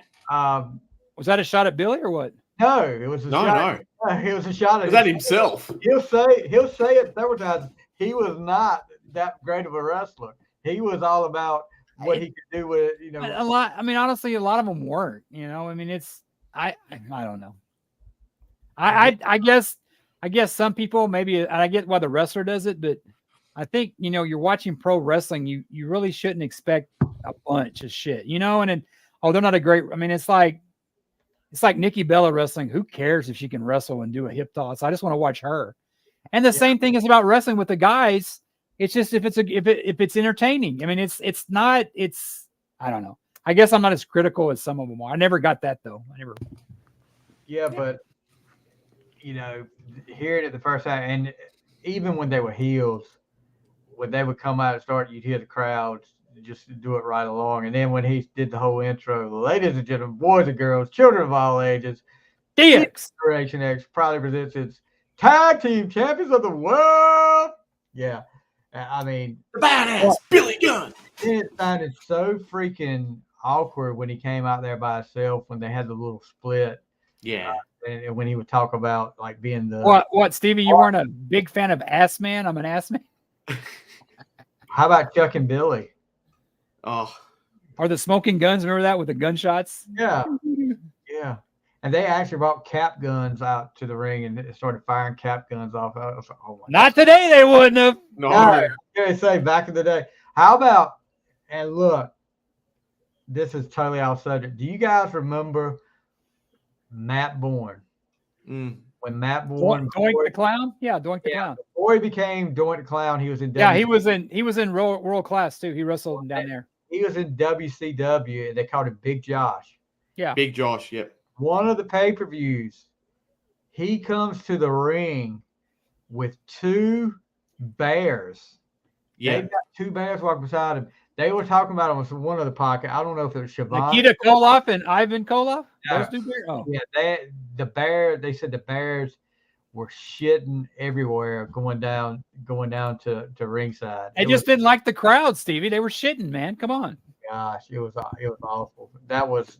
I think the bear actually killed one of his partners in the shower. Huh? Yeah, there was a story going around. I think when I had the bears, the bear owner, it went into the room and it killed somebody in the room. Are you serious? Yeah, a shoot. This is a shoot. If you look it up, like Big Josh Bear kills someone, or someone, there was a lady that died because the bear got her. Well, she's in the wrong bathroom, I guess. So yeah. Wow, I never heard that. Yeah. Hold on. I heard it on a podcast, or it could have been on the Dark Side of the Ring episode, because they actually did Doink the Clown this season.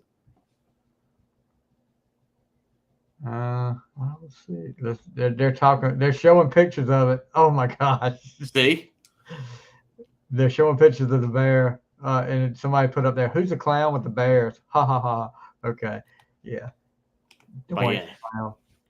I don't see a story, but I'm gonna have to look that up though. I'll have to send that to you, but yeah, please do, so I can see it. But yeah, so yeah, number 5 for me is definitely New Age Outlaws.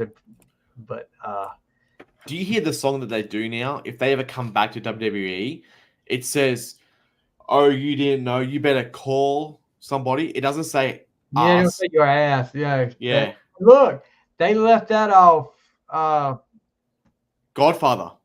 I may be wrong, but I swear I think when they did like the compilation CD, they left your ass off of that too. Yeah, right. So even The Godfather, when he came out a couple of years ago, he goes, it doesn't say Ho Train anymore. It just goes, it has his little baseline intro, and then it just goes. Yeah, that'll wipe away all the history. Yeah, that'll do it. Yeah. Whatever. They were all Jerry the King Lawler's ex-girlfriends anyway. Exactly. Puppies. Pinocchio's number 5. Number 5. So now it starts to get into the pumped up theme songs where you hear it and you know this match is going to go off. I use this sometimes before I play football to get me pumped up. It obviously works. It works because I come running out of that shed with my arms in the air, and that's the Ultimate Warrior. Nice. Unstable. Yeah. You hear that, and you just picture him running on the ropes and just going to the corner, raise his arms, and that's the fireworks, the big W in flames. So I can honestly say I like the theme song better than the wrestler. Yep. What do you think about? Isn't dingo like a term that's used a lot over there where you're at? Oh, it's a wild dog. Dingo ate my baby. That was what he was called in World Class, was the Dingo Warrior. Yeah. So he's a wild dog warrior. So, I guess so. Do you hear the story how he got his name though? Yes. I was going to say. You listened to the same podcast I did, evidently. I did, yeah. They were talking about share with the class, guys. Go, Stevie. You said. Which one was? Which agent was it? Was it? Are you talking about the Dingo or the Ultimate Warrior? No, how he got his name. Which one? Jack Lance, the Ultimate. Okay. They came up with it. They were running through it. They said we can't call him. Maybe we shouldn't call him a warrior because they got the Road Warriors. They got this warrior, and then he said. And then one of the agents back said, well, he could be the Ultimate Warrior. And Vince was like, I love it. Yeah. Yeah, it was Bruce Pritchard. Bruce Pritchard's one, something to wrestle. Yeah. You ever listen to that, Ward? Yeah, I listened to it when he does the questions. I listen to him and Eric Bischoff when they answer questions. Yeah. When they do they talk about different cards, it's like the watch along for me. I can't really listen. I don't have my ADD kicks in, that where I can't listen to like a watch along, and I can't listen to when they talk about a certain card because it's like a pay-per-view or something. It just doesn't interest me. The ones when the podcast host is away for a week and they do like they throw in an old episode and they mix them in, and it's like 5 minutes of this bit and then they go to questions. They're the good ones. I don't like Jim Ross's. I liked his when he did it by himself, but when Conrad joined him and they do all these episodes, I quit listening to it. I like Ross just sitting there talking about the news. I like that. But when he has Conrad on there, I mean, I like Conrad with Flair because he keeps Flair on track. But you know, and also that guy that goes with Cornette, that's pretty good because Cornette goes off. But when they they start like reviewing a pay-per-view card, or even talking about a wrestler, it's just too much for my ADD. Don't worry about the rooster, man. Okay, it's cool. Alice in Chains. Yeah. So yeah, Ultimate Warriors were number 5. That made my honorable mentions. I never liked the wrestler, but I like that song. Dun, dun, dun, dun, dun. We got a comment from Joey Casada. Oh, cool. On his favorite. He loved when Hogan used Eye of the Tiger, and he said Macho was pretty great. So yeah, right. Thank you, Joey. Yeah, thanks, Joey. So number 4 for you, Ward. Number 4 for me, one of my favorites. It's the same guy that did the DX theme. Is this thing on? It was the Triple H and China theme, My Time. Not going to listen to anybody. Tell me who to be. That is one of my favorite Triple H. That is, you know, it was a toss-up between this and the Motorhead version of the game. I love that. I'm a big I like Motorhead. Yeah. So I like his version of Time to Play the Game. But, you know, it's like, you know, he says in the beginning, Mr. Dumb Shit. And, you know, I remember seeing this and talking about, they even had like a interview with Triple H in China, how like it was my time. Triple H was getting pushed. And I just remember feeling so sorry for China because it's like when he met Stephanie, I mean, she was still at the top of her game and they got rid of her. I mean, I remember her, she was still like champion and they were just done with her because they didn't want the conflict. And it just shows you all the things with sports is like you bitch about this. Hey, that guy got paid too much money. No, you need to get paid all the money you can when you have that little short time of doing stuff, because when a company, the WWF, NFL, MLB, when they're done with you, they're done with you. Yeah. So you got to quote the great Paul Stanley. You got to get all you can take. I mean, you have to. So, but I remember just thinking, and I loved Triple H at the time because it was around the DX time he was doing this.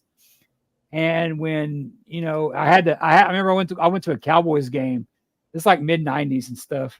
And this is back then, Jack, you couldn't get like heel shirts. They didn't sell. Yeah, right. Okay. They didn't, like, I wanted a Shawn Michaels shirt. They didn't sell heel. Now they do. Yeah. But I found a Triple H shirt when he was a heel. And I was like, how did you get that? You know, they didn't have heels. And I think that when the NWO came out, they started selling them. But there was a time when you had to like look to find a heel shirt. You'd go to the matches, they didn't have them. Yeah, well, right. So, but Triple H, My Time, one of my favorite intros. Back in the 80s, you know, heels got paid a little extra because they didn't have merchandise. The babyface had merchandise. So some heels had it. Savage had it with that Macho Man with the glasses, the purple shirt. Yeah. He had it. And it was like pick or choose. I mean, but the Freebirds had it. But like Stevie said, yeah, that's probably why they paid them a little bit extra. Yeah, that went on a lot. But that's another Jim Johnston. I guess that's him. He also sings the DX theme.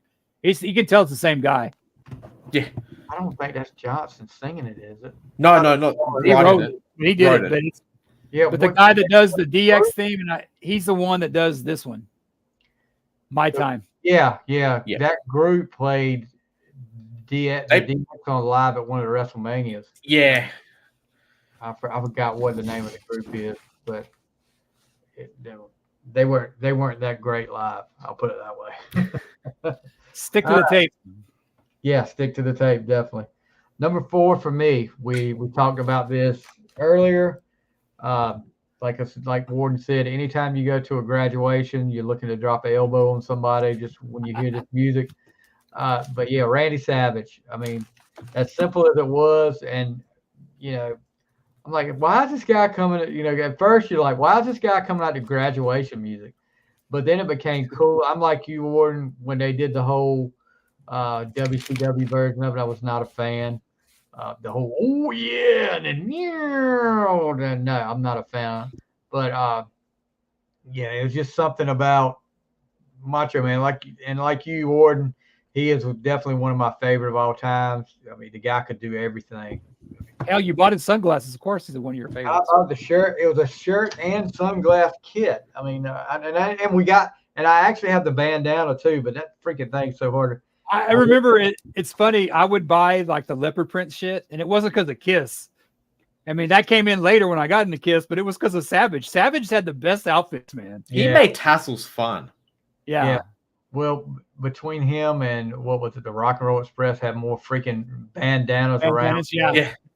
I mean, hey, don't forget Chachi, dude. He had the bandana around the leg. Rock and Roll had bandanas on their knees, on their wrists, they're everywhere. Yeah, and I remember I would wear bandanas all the time. I mean, yeah, I'd have them around my wrist, have them around my head. Yeah, I mean, oh yeah. Yeah, but the bandana. Not that Sean ripped it off or anything, but And then the Ultimate Warrior had like tassels around its arms to make his arms bigger. You remember that? Well, he did a lot of stuff to make his arms bigger. Yeah, he did some stuff. He did some stuff to make his arms bigger. You're right. All right. So that's my number 4. Pinocchio, number 4.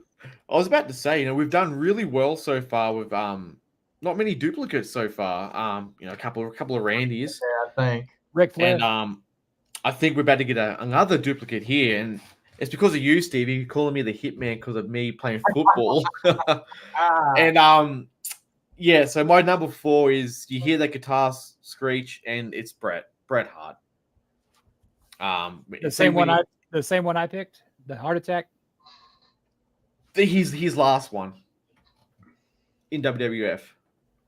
I think that's the same one, Ward. It's the same one, yeah. I don't think that changed. Because you just picture the camera going down the tunnel and yeah. That's it. Yeah. That's the one that Shawn Michaels called out, and it was playing it, and nobody came out. in Montreal. They did it a couple of times. One with the midget, and one with something else that was just playing. Like, oh, I guess he's not going to show up. Yeah, because they did that in his hometown. So yeah. But that's one of my favorite ones. That's why I love Shawn Michaels. He's not afraid to do that, But no one else could. I don't think if X wrestler came out and said, Vince, can I do this? Vince would go, no, you're not doing it. Shawn only. Well, I think that's why Vince had such an affinity for Shawn, is because Shawn stood by him. He didn't go to NWO. He stayed with them. He did the job that had to be done because Bret was being a prick. Yeah, you guys remember, and I remember this back in the, because this was back when the internet first started. Really, everybody was getting the internet, and all the dirt sheets pretty much went online. Some of them went online, but the fight that happened backstage between Bret and Shawn, right during the whole Monday Night War deal, and Bret ripped a piece of Shawn's hair out, and all the rumors started that Shawn told Vince he was through. He was going to WCW. Can you imagine, instead of, let's put it to you this way. Let's say instead of Bret going to WCW, how do you think it ends up with Shawn if Shawn leaves there and goes to WCW instead of Bret? They would have found a way to screw it up. They screwed up the Bret thing. I mean, I think it would have screwed up. Here's the way I would have loved to see this go down. And I've thought about this several times. If let's say Shawn goes to WCW. So they have a pay-per-view, 6-man match, Nash, Hall, and Hogan against whoever. The NWO loses. And all of a sudden you see Nash and Hall fussing a little bit with Hogan. Out of nowhere, here comes Shawn, super kicks Hogan. Hogan's out of the NWO. The Click is now the NWO. I think it would have went better with Shawn there than with Bret. They didn't know. They had no idea what to do with Bret in WCW. No, even Eric said that. Eric says it. You know, they had no clue what to do with him as far as a program or anything with him. They really screwed that up. But I think it's easier to do a storyline with Sean if he goes to WCW. You know, you could always put him with. I never bought the whole thing with him with Brett teaming with like Nash in NWO. I never bought that just because of the history with Sean. I mean, especially not willing to drop the title to him if that's what you say earlier. I never bought that. So, but with Sean, you buy that. I mean, definitely. Brett's a great wrestler, but to me, I think that's why Sean's just a bit above Brett. My opinion. Yeah, because you won't get even though he didn't want to do it. He was pissed off having to lose to Austin, but he did it. Oh, yeah. Yes. You remember? I don't know if you guys remember after he lost to Austin at WrestleMania, and he pretty much knew he wasn't going to be wrestling for a long time, but he was still in that press conference and talking trash because he lost the belt. But you know, he was just a competitor, dude. That's all it was. He's a competitor and he's a professional. Yeah. He's like Backlund. He's like, you know, somebody that I mean, you sit there and you have a thing to where you're the head of the company and you tell the wrestler, hey, this is going to happen. You don't want somebody coming back to you saying, oh, I'm not going to do that. No, you don't fucking need that headache. No. I mean, and you know, at the time when you think about the screw job with Vince, you were like, okay, who do you say? But I mean, if you're going to leave, you think about it. If you're not going to keep the title, Medusa. No. If Stampede Wrestling with Stu Hart, the champion of Stampede Wrestling, they were still around, and the champion was getting ready to leave, do you think Stu would allow that to happen? Heck no. He would have done something. Vince had to do what was best for his business, and that was WWE.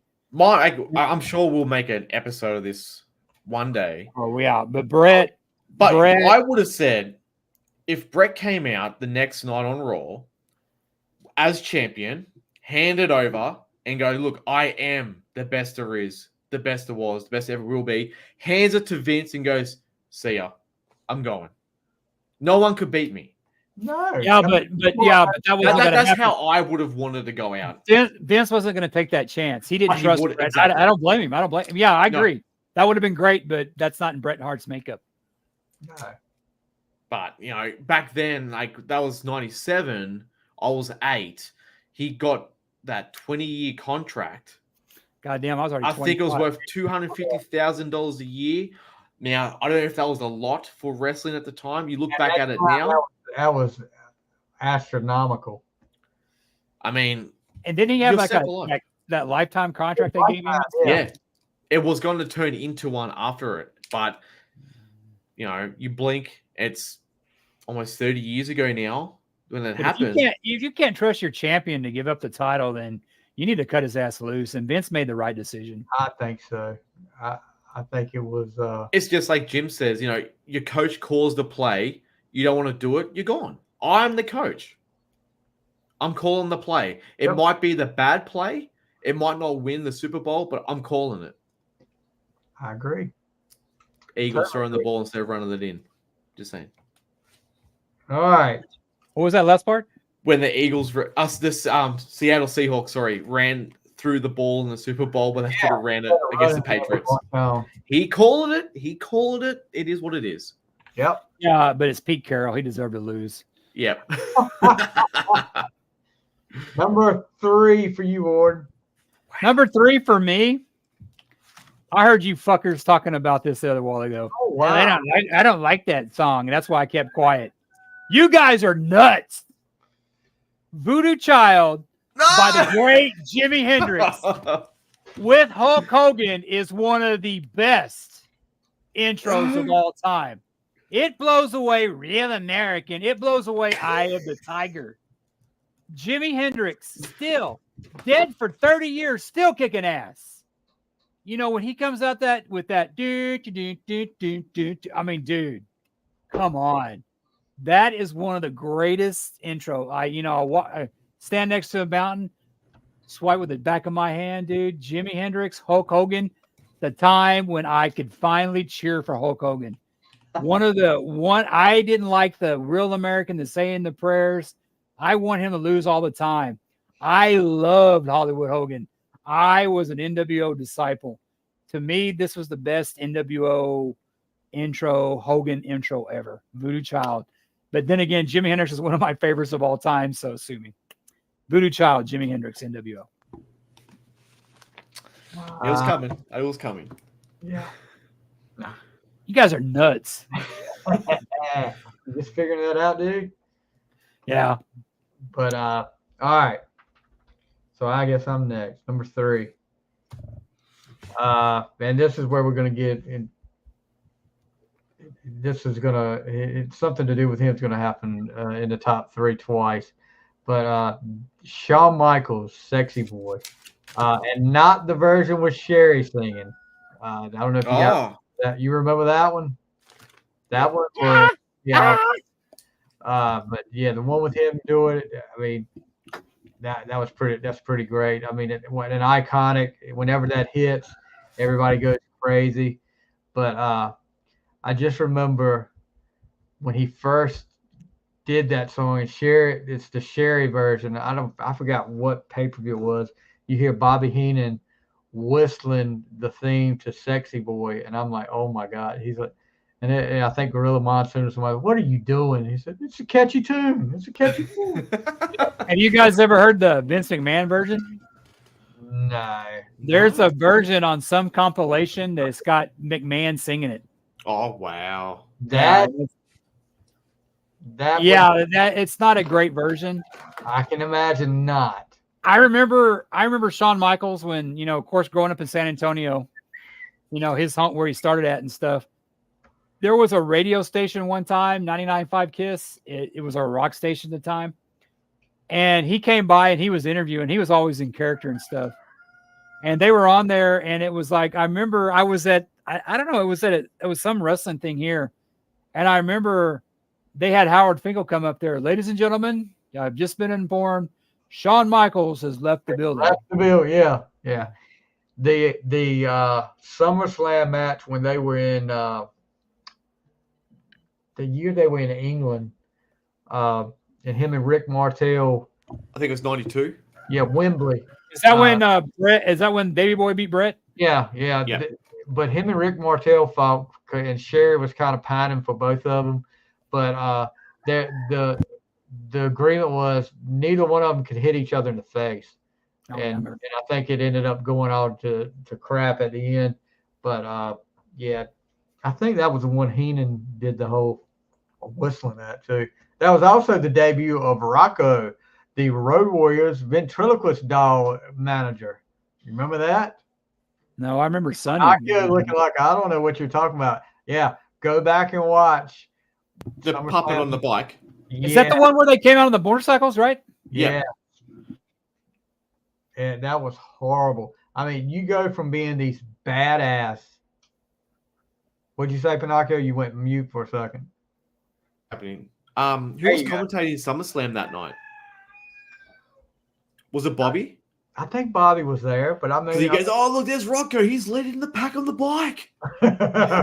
He was like, he said something like he's the smartest member of the group. That's it. Yeah, but yeah, and I mean, they still have Paul Ellering then, or what? Paul Ellering was the one with him, and Paul Ellering was doing the voice. There was one time at ringside, you hear Paul Ellering doing through Rocco, L-O-D, L-O-D. I'm like, oh my God, you've gone from being these badass guys to having a freaking ventriloquist doll leading you out to the ring. I mean, come on, dude. That was when both Paul, Hawk, and Animal were on the bikes. How? And they didn't drive it; they rode in on it. I mean, they did that. It's kind of like the '80s when everybody went glam, even Ozzy and Priest. I mean, it just happened. Yeah, Motley especially. Yeah. But Motley had that with even kind of Shout the Devil. That But was when you see, that was dark, dude. no, it was glam. Shout the Devil was glam. Total 360 with Theater of Pain because Yeah, but Ozzy and Priest is a little bit more. Even Maiden kind of went glam with leather. I mean, and yeah, but they were still wearing purple polka dot shorts and lace. I mean, yeah, but you could see Motley going in that direction. You couldn't see Ozzy and Priest going in that direction. Just saying. You see Motley going in for Shout at the Devil to because they were look at Vince. I mean, God, he looked like freaking bastard. Looks that kill. I'm not talking about the music. I'm talking about the look. That's what I'm saying. They were black. Yeah, but you can see Motley going in that direction. And I actually too agree with our buddy Tom. Theater of Pain is a badass album. I do like Theater of Pain. I remember buying that on cassette. That was awesome. But okay. So that was my number 3. So Pinocchio, you're number 3. My number 3. I'm surprised this hasn't come up yet. It almost did when you said Razor, and I thought you were going to go that way, Jace. But my number 3, and I think it's the most iconic theme that I like in WCW at the time because I was growing up with it, and that's the NWO theme. Yeah. NWO. I'm surprised it took this long to come up, unless you guys have it. I don't want to spoil anything, but yeah. I think for me, between that and Sting, they're probably my 2 favorite WCW themes. I wasn't a fan of the Wolfpack one. It was too LA. You didn't like the Wolf? Oh, I like the Wolf part, but it became really like LA. I didn't like hip hop. Once it got past the Wolf, once it got past the Wolf, it was crap to me. I mean, you get because I like the Titantron too when you see Razor going ooh. And like the flashes and the army marching, the faded film burning. The following message is brought to you by the NWO. Yeah, now those are great. I love all those commercials that they did. The big announcement, you guys want to hear it? The Tony Khan's big announcement. You want to hear who it is? Vince McMahon has joined AEW. It was me. You want to what is it? Take a guess. They're talking about the big free agent. You want to take a guess who it is? Dolph Ziggler. Okay. You take my guess. I'm gonna say, oh geez, who could it be? Not Dolph. Goldberg. No. Nah.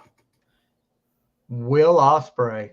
Who? Oh, I heard that, but he's pretty good. He's over in Japan a lot. Yeah. He's been chased by WWE for a while. Yeah. I would rather have Dolph Ziggler. I would be better. I'll tell you this. It's just like Pinocchio said, WWE has wanted him for a long time. And this could be, I'm not going to say this is, but the fact that Tony Khan got a guy that's not a WWE reject or whatever you want to call it, that WWE wanted it. That's pretty big. That's a big thing because that's what AEW is lacking. Homegrown wrestlers. Exactly. I think you're going to see a lot more of that with maybe people more going to AEW because Vince isn't involved. If Vince would have been involved, maybe he would have went to WWE. But now, I mean, Triple H has probably got to go through a board of directors to get somebody to go. Tony Khan doesn't. I think here lately, especially, if it had been Vince had been there, guys would have stayed away from it because of the way he was acting lately. True. Because I think with AEW, a wrestler can go to Tony Khan and say, "Can I put a chair shot here?" Just say. Tony Khan will go, "Okay, just do it. If you want to do it, if it work, go." You go to WWE, you have to do what they say to a point, but it's more like, we're not doing that garbage stuff with the chair. You don't need it. Do it this way. I don't want to. It's not going to work. AEW, a little bit more sway, but it's a smart move. Smart move. Never heard of the guy, so good luck to him. Yeah, I think he's okay. I think if you watch him, he's pretty talented. But he made one mistake though. What was that? The so-called sellout crowd at All in London, Oh yeah. he got the tattoo of the number of tickets sold. It was like 81,000. Oh yeah. Yeah. It came back to be about 74 to 75,000 tickets sold instead.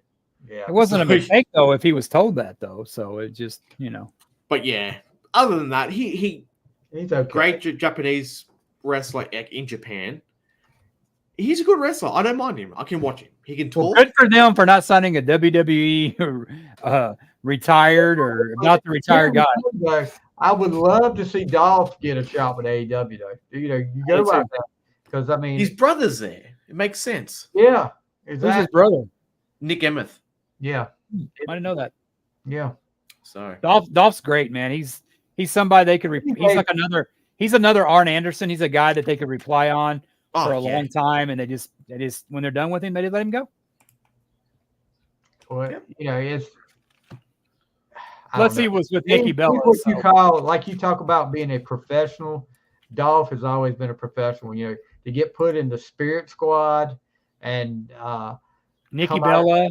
Yeah, he comes out of the Spirit Squad, and he's probably the only one to really have any longevity in their wrestling career there, and then to get so many pushes and then have it like taken away from him. I don't understand what went on there, if he had heat backstage or what, but that was insane to me because Dolph is just classic guy, classic. Did I ever tell you my story? I got to meet him one time. I was at a WWE. Tell your story. I'll be back in 1 second.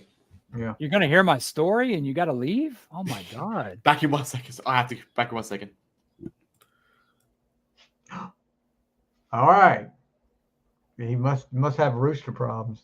I guess so. I don't know, man. I was gonna give my Doc Ziggler story, and I don't get to tell it now, Stevie. I'm kind of hurt, man. Oh, you get to tell it. Just I want to tell it. Well, I'm gonna leave too, man. So I'm gonna go for a second too. Oh, go take a pee break. I gotta go get me another beer. You want one, dude? Can I get you one? Yeah, go ahead, give me one. I'll just sit here with my Randy Savage glasses on while y'all go. I'm gonna run and get me a beer, dude. Since we're gonna be here, we're live. I'll be right back. We're live. Keep talking to the crowd, dude. Don't worry about it. Talk to the crowd. I'll cut a promo on you guys while y'all are gone. These SOBs, they leave me hanging like this. God, I know they can't hear me right now. Pinocchio may can. I'll take the hitman down. I promise you.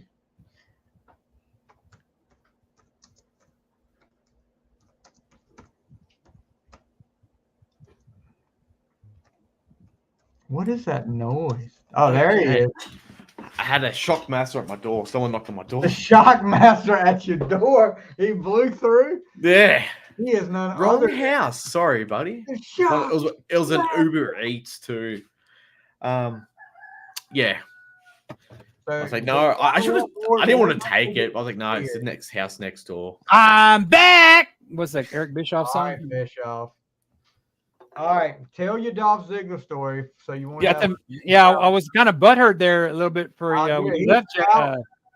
I said to Steve, I had Uber Eats at my door, and it's the wrong house. I said the shock master came to my door. Yeah, shock master. I thought you had to go pet your cock. He fell on his ass. Speaking about Eric Bischoff, real quick. Apparently, his theme song was actually Back in Black, but on TV it was I'm back better than ever. Yeah, I'm back better than ever. All right, story time with Jason. Okay, I got to meet Dolph Ziggler. Well, didn't really meet him, but it was around the time he was doing the Hugh Jackman thing. Remember when Hugh Jackman hit him? Yeah. I went down to a steak place, and I guess WWE was in town, and I probably was kind of watched here and there. But he was, we were in the bathroom, and he was waiting to go in the bathroom. I go, man, hey, brother, how's your jaw doing? He goes, yeah, man, it's still kind of sore. I didn't ask him for autograph or nothing like that, but it seemed like a cool dude, man. Hey, your rooster's crowing too, man. I got a rooster. I got a bigger rooster. See? Hush.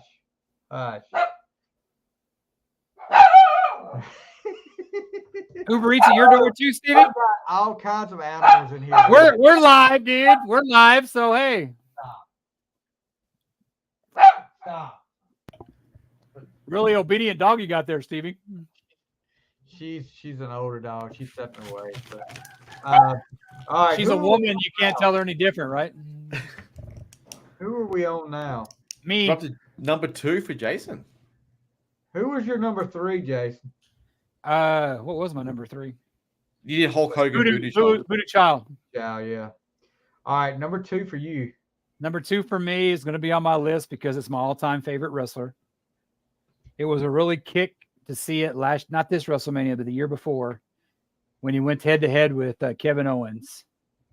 He is my all-time favorite wrestler. When that glass breaks, still some of the biggest pops ever. You see that on TikTok or YouTube. But the glass break-in, not the Disturbed version, which was horrible. Yeah. Oh, yeah. Stone Cold Steve Austin, another Jim Johnston theme. But when that thing breaks and he comes out, even to this day, just still one of the biggest pops. And like I said, we did our list. He ended up being my favorite wrestler of all time. Yep. But Stone Cold Steve Austin, I drink a beer in his honor right now. The way he walks out to his theme is the best. He's not running, he's not power walking, he's just coming with an attitude, and it just works. Yeah, Austin, it was weird. With him, it's like I remember him when he wrestled with Chris Adams, which was, one of my favorite wrestlers growing up with the Von Erichs. He joined that wrestling school down here in World Class. He started out in Texas. He doesn't do podcasts anymore, his own podcast. He's on WWE. Yeah. I mean, he had a great podcast on his own, but he had it for a few years. I miss that, but every time I hear him, I watch him because, like I said, he's like my favorite wrestler of all time. And it's just, his documentary was not his last one.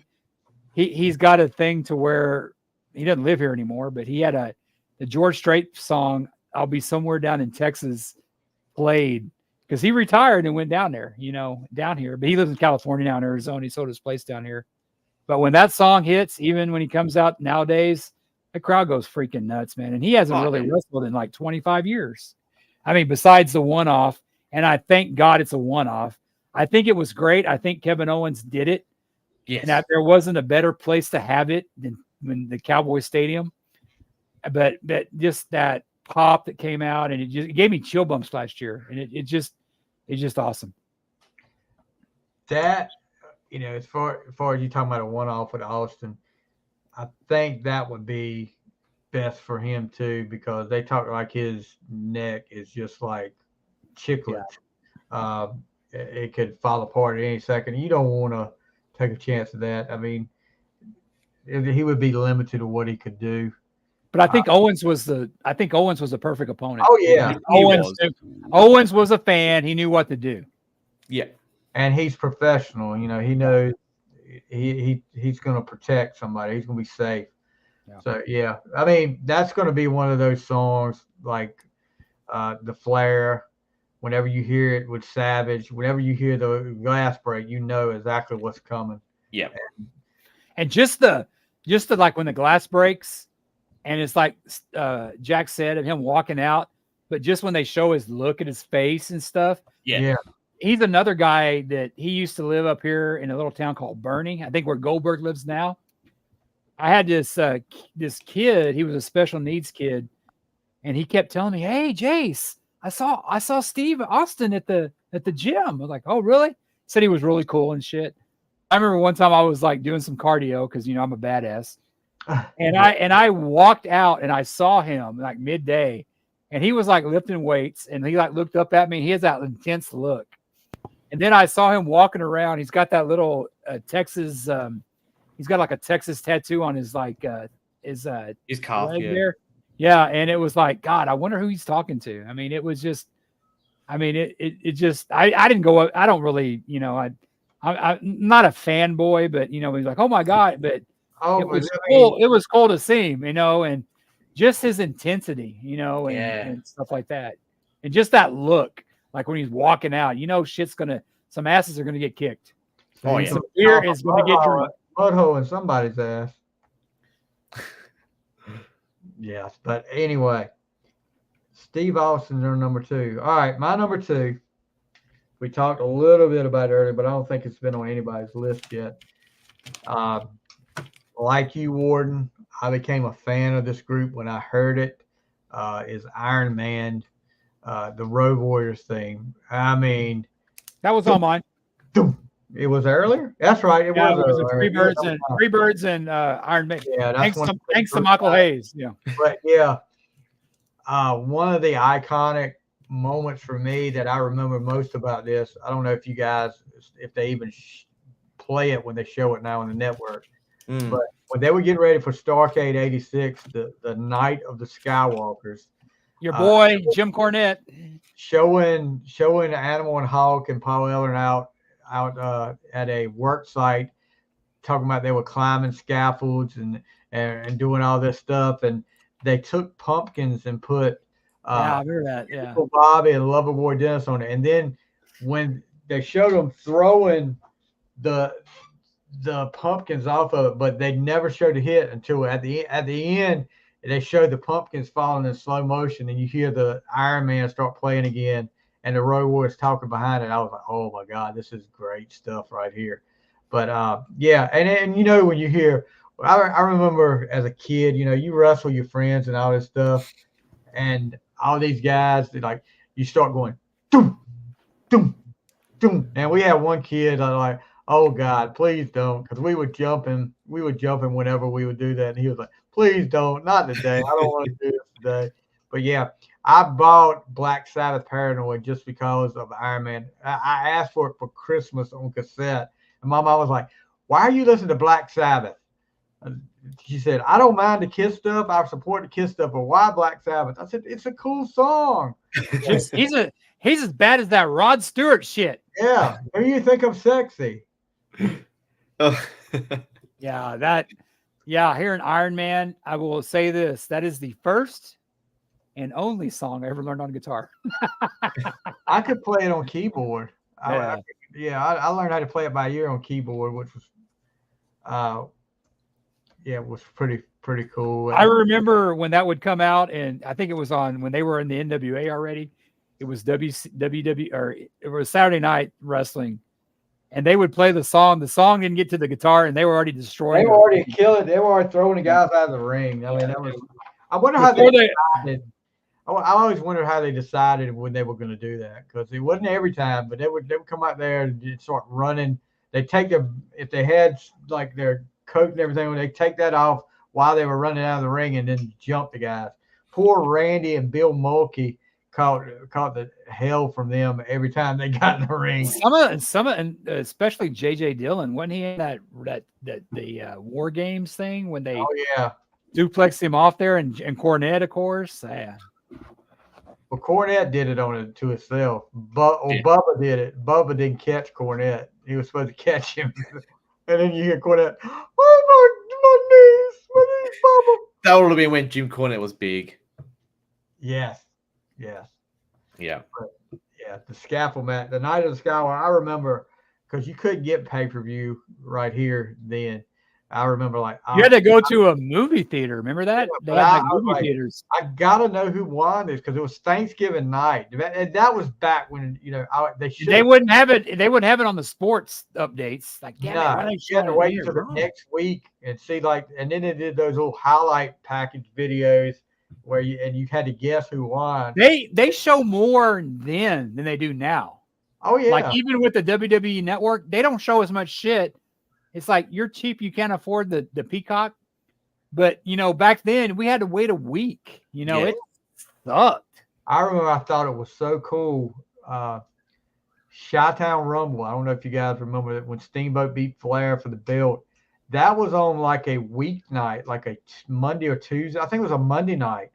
And a friend, one of my best friends in school, his dad, he calls me and he's like, look, my dad knows this guy that's got a satellite, and he got it free, and he recorded it. You need to come to the house tonight, and we'll watch the pay-per-view. So we went over there and watched the Chi-Town Rumble. I thought that was so cool. I was like, I'm getting to see this before. Was it Chi-Town Rumble or Chi-Town Heat? Chi-Town Rumble. Yeah, it was Starrcade '87 was Chi-Town Heat. Okay. This was that's when Dusty beat Luger for the USA title, and that's when your boy Arn started turning on Luger. Yeah, that's right. That was when Flair beat Garvin again for the belt. He got his belt back from Garvin. So number 2 for you, I remember that when it was on WCW Saturday night, and I think it was going on, and it showed Garvin beating Flair. Oh my God, we got to go next week. I'm like, what the fuck? I'm like, what? We're out of time. We gotta go. That was what you always knew when they announced at the start of a show, we're gonna have so and so and so. Like if they said Arn and Tully was the Rock and Roll Express, it was gonna run out of time. If you didn't get it before the half hour, then you were gonna run out of time. Speaking of your boy Jim Ross, back in Mid-South, oh my God, we gotta go. No!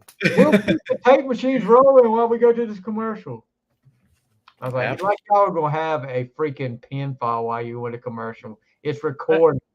But look at what you had to do. Like somebody had to get a message to like Ronnie Garvin and Ric Flair. Hey, we're about to go off the air. Go ahead and pin him.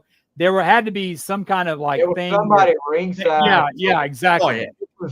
This was before you had earpieces. The referees, of course, got earpieces now. But there was somebody ringside that was telling the referee, all right, you need to tell them to bring it home.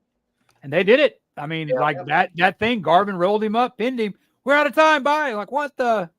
And I remember like there were some neighbors of mine that were like older. It's like, oh my God, Ric Flair just lost the title. I'm like, who the fuck? That show where I saw it at was the entire hour show because it was like worldwide wrestling, I think. That show took the whole hour, and they actually showed the pinfall, and then they showed all the people coming to the ring to celebrate with Garvin, and then it went off. So, all right. You see, Pinocchio, you see the hardship that me and Stevie had to go through? Yeah. That's why we have so many gray hairs. Wrestling. Yep. That's it. All right. Number 2 for you, Pinocchio. My number 2. So this was a tie between my number 1 and number 2. I could have flipped them both. Oh my God, how dare you have a tie? I know. So it was hard, but my number 1 just got it. But I could have went, if you asked me tomorrow, I could have flipped it again. But my number 2, and we'll keep it short and sweet, Stone Cold. Yeah. Stone Cold, but like I said, you hear that glass break, you just know. Yeah. So I mean, what can you say about it? I remember the one they had where they had the "You are completely pathetic." They used to have that one too, where like his music.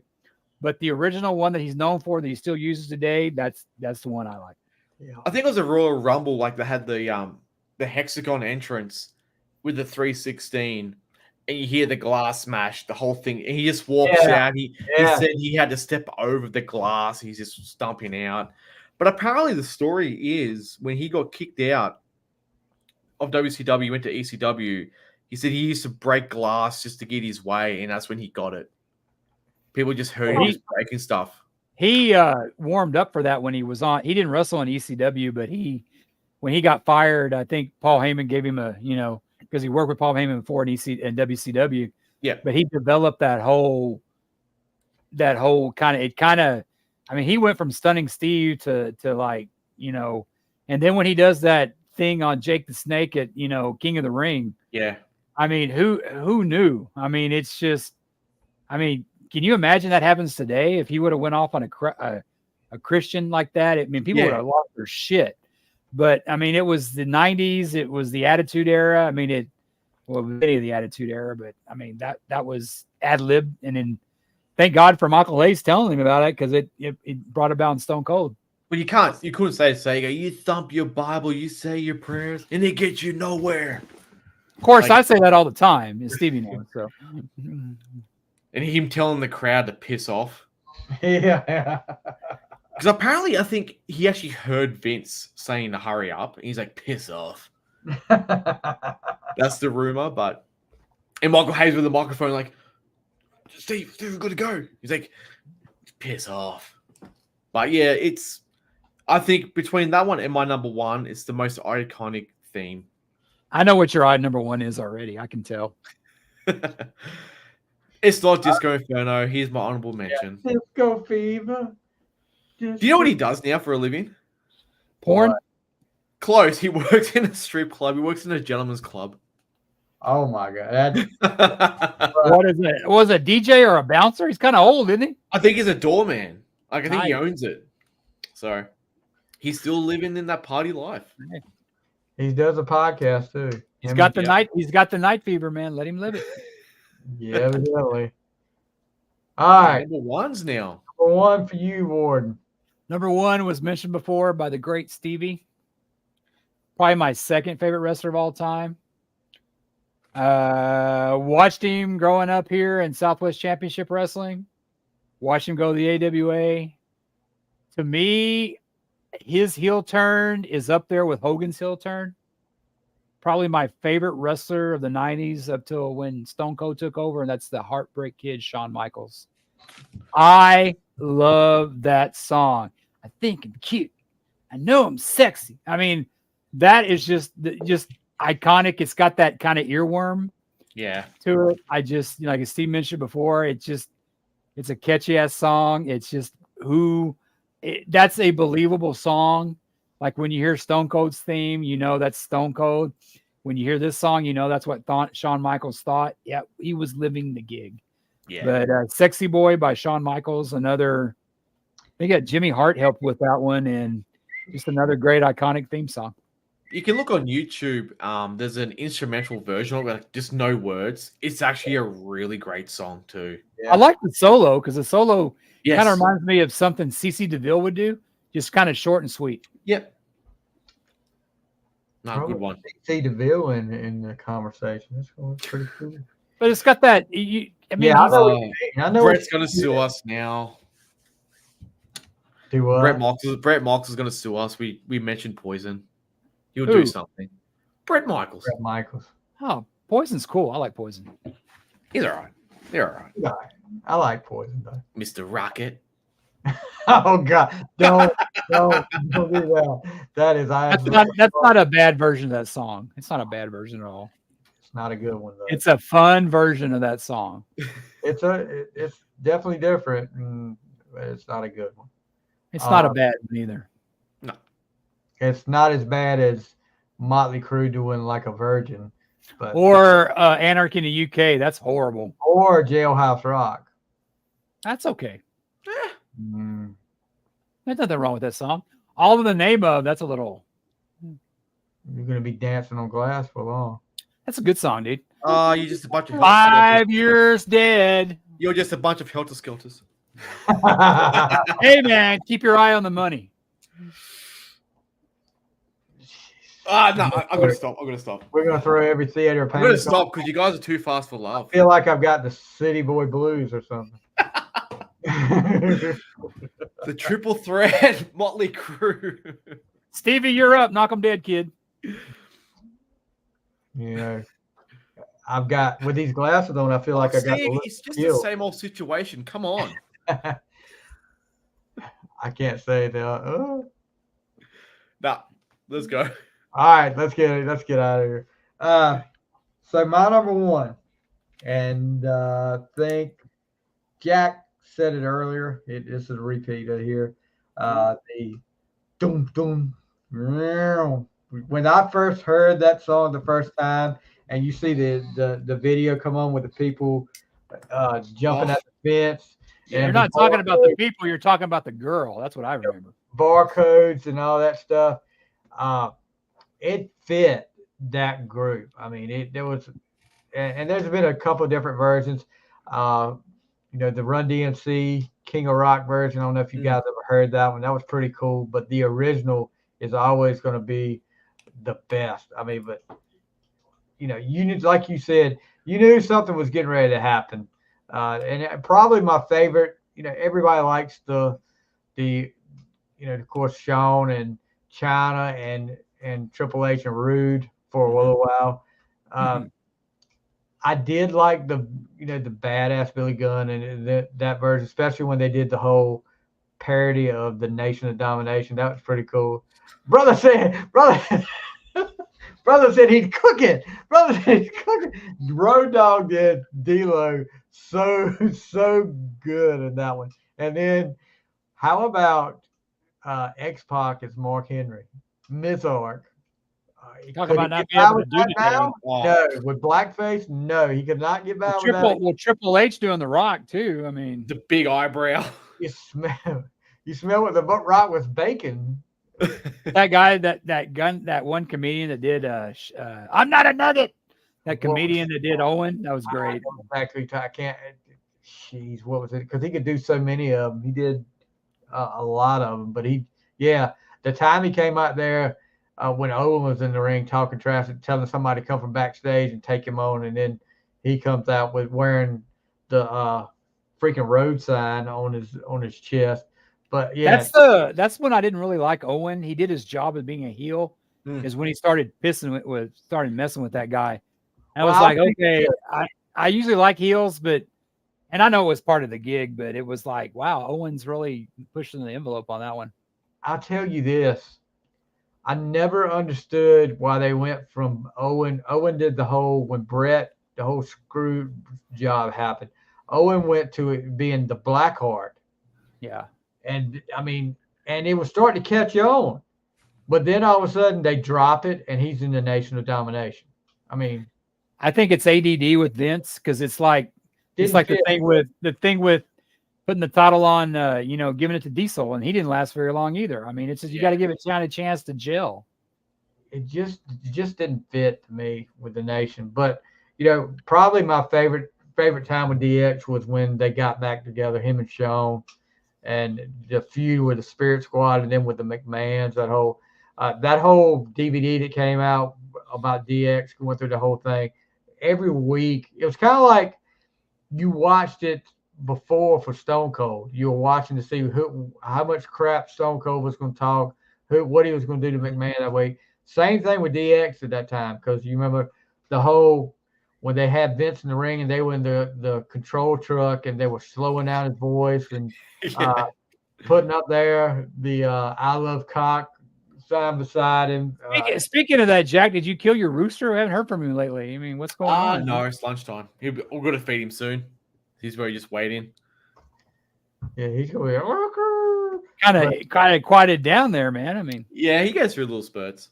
When you left there for a while, I haven't heard from you since. Like, oh my god, that was lunch. The rooster was lunch. Yeah. No roosters were harmed in this episode, by the way. Exactly. Probably Humane Society on Pinocchio, or the hitman will take you out. So yeah, my number one is DX. So cool. Number one. I know what Jax is. This one. So yeah, like I said, this could have been my number one or number two, but it just beat out. It's probably like the most iconic theme song. I know it. Sorry? I know what your theme song is. I know what it is. It's getting there. He had several different theme songs, but this is his best one. Like Stone Cold, you hear that first sound and you know what it is. It's the gong. It's the Undertaker. Oh, yeah. I think between him and Stone Cold, it's the most iconic theme. Because you just know.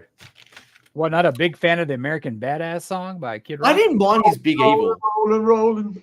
Oh, that was Limp Bizkit. Yeah, but his Big Evil one, it wasn't too bad. But I liked him as the American Badass because it was different. Yes. And he went back to it. I get the whole iconic. I'll tell you, I was at that 1994 Survivor Series, and when he came out fighting Yokozuna, I mean, it had like the rain and all that stuff going on. I mean, that was one of the best entrants. That was almost like a Kiss concert to me. Yeah. That was just, I mean, I was never a big Undertaker fan. I like him now because he's from Austin. He's a big Longhorn and a Cowboy fan. Poor guy. And, but yeah, I'm more of a, like, kind of like with Sting, I'm more of a fan of the man than I am the gimmick. Yep. But yeah, I'm with you on that. It didn't make my list, but Undertaker, definitely one of the best. Yeah. All right. Let's get to our honorable mentions. This will take another 30 minutes. Yeah, we'll be a 3-hour show. I got a lot, but I'll just do 3. Why are you doing 3? I'm doing more than 3. Do them. I can do 6. No, do them all. I'm going to do mine. All right, then we just run through mine. I'll just run through them. Go ahead. All right. So no, this is in no order. Okay. Dusty Rhodes. Which one? American Dream. He's just a common man. You just Rick think Rude, about he that. was brought up. Rick Rude. Which one? There's a couple, but which one did I like the best? Which Was one? it Tiger one in WCW? Rawr, and- No. Oh no, I think it was. Yeah. Ted DiBiase, that laugh. Yeah.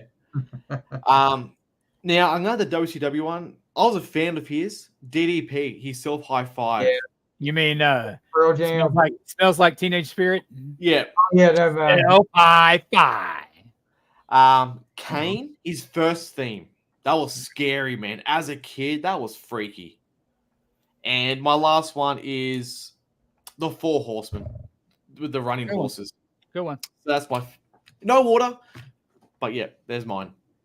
All righty, mine. Voices by Randy Orton. Didn't you mention that one? Or it wasn't mentioned. Red Theory, I guess.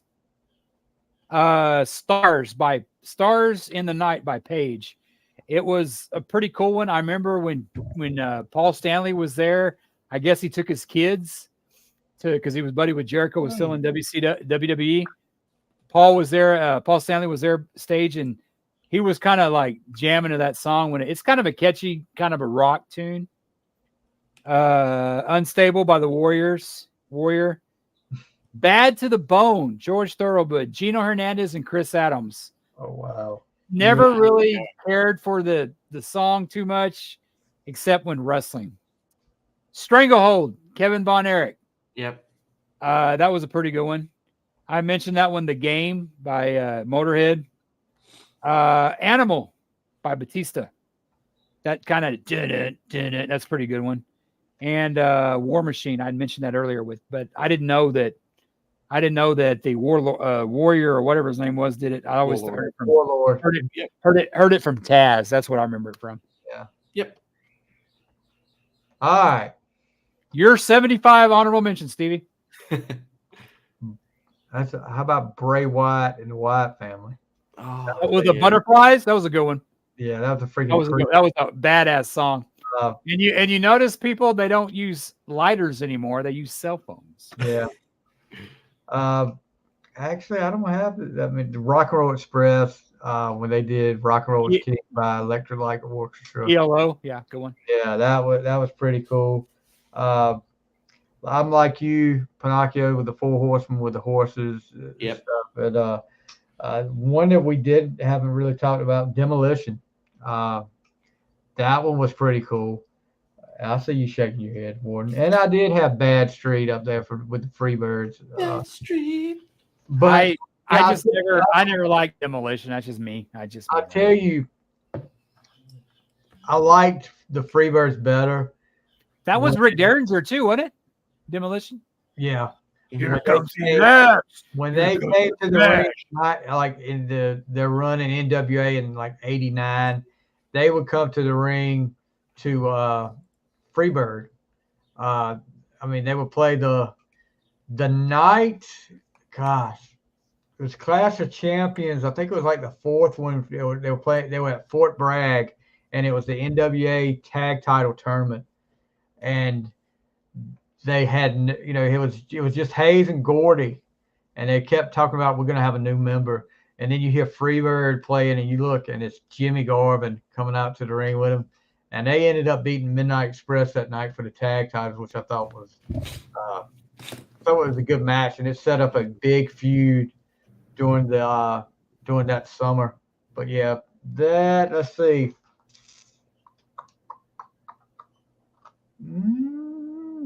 Really, not a whole lot that we didn't talk about. New World Order, I had that. Daniel Bryan, which was pretty cool. That grew on me. The WWF theme song, he had like Flight of the Valkyries or whatever. Oh, yeah. Yeah, but Ricky Steamboat in WWF, which actually goes on to be the intro music for the Chicago Bulls when they had Michael Jordan. Oh, sorry. Really? Serious by Serious, yeah, that's right. Yeah, I didn't know that. I didn't know that was Ricky Steamboat. Yeah. But yeah, that's pretty much it. This one was kind of I put it down, but then I was like, I don't know. The Rockers, when they had their music, that was okay. Yep. But one song, one theme that none of us said that I was kind of surprised. If you smell what the Rockets cooking, I'm surprised nobody had that on the list. But I didn't put it on mine. It was He had a lot of themes. I just couldn't pick one for The Rock. He if had I was gonna Hollywood. pick one, it would have been the original, the first one.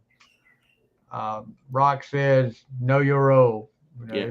Shut your mouth and all that stuff. But it would have been those later versions. I like his Hollywood one when he came back from Hollywood. When he came back as a heel. Yeah. Yeah. Now that one was cool. Yeah, I like the original one. If I was gonna put one up there, it would have been the original. Yep.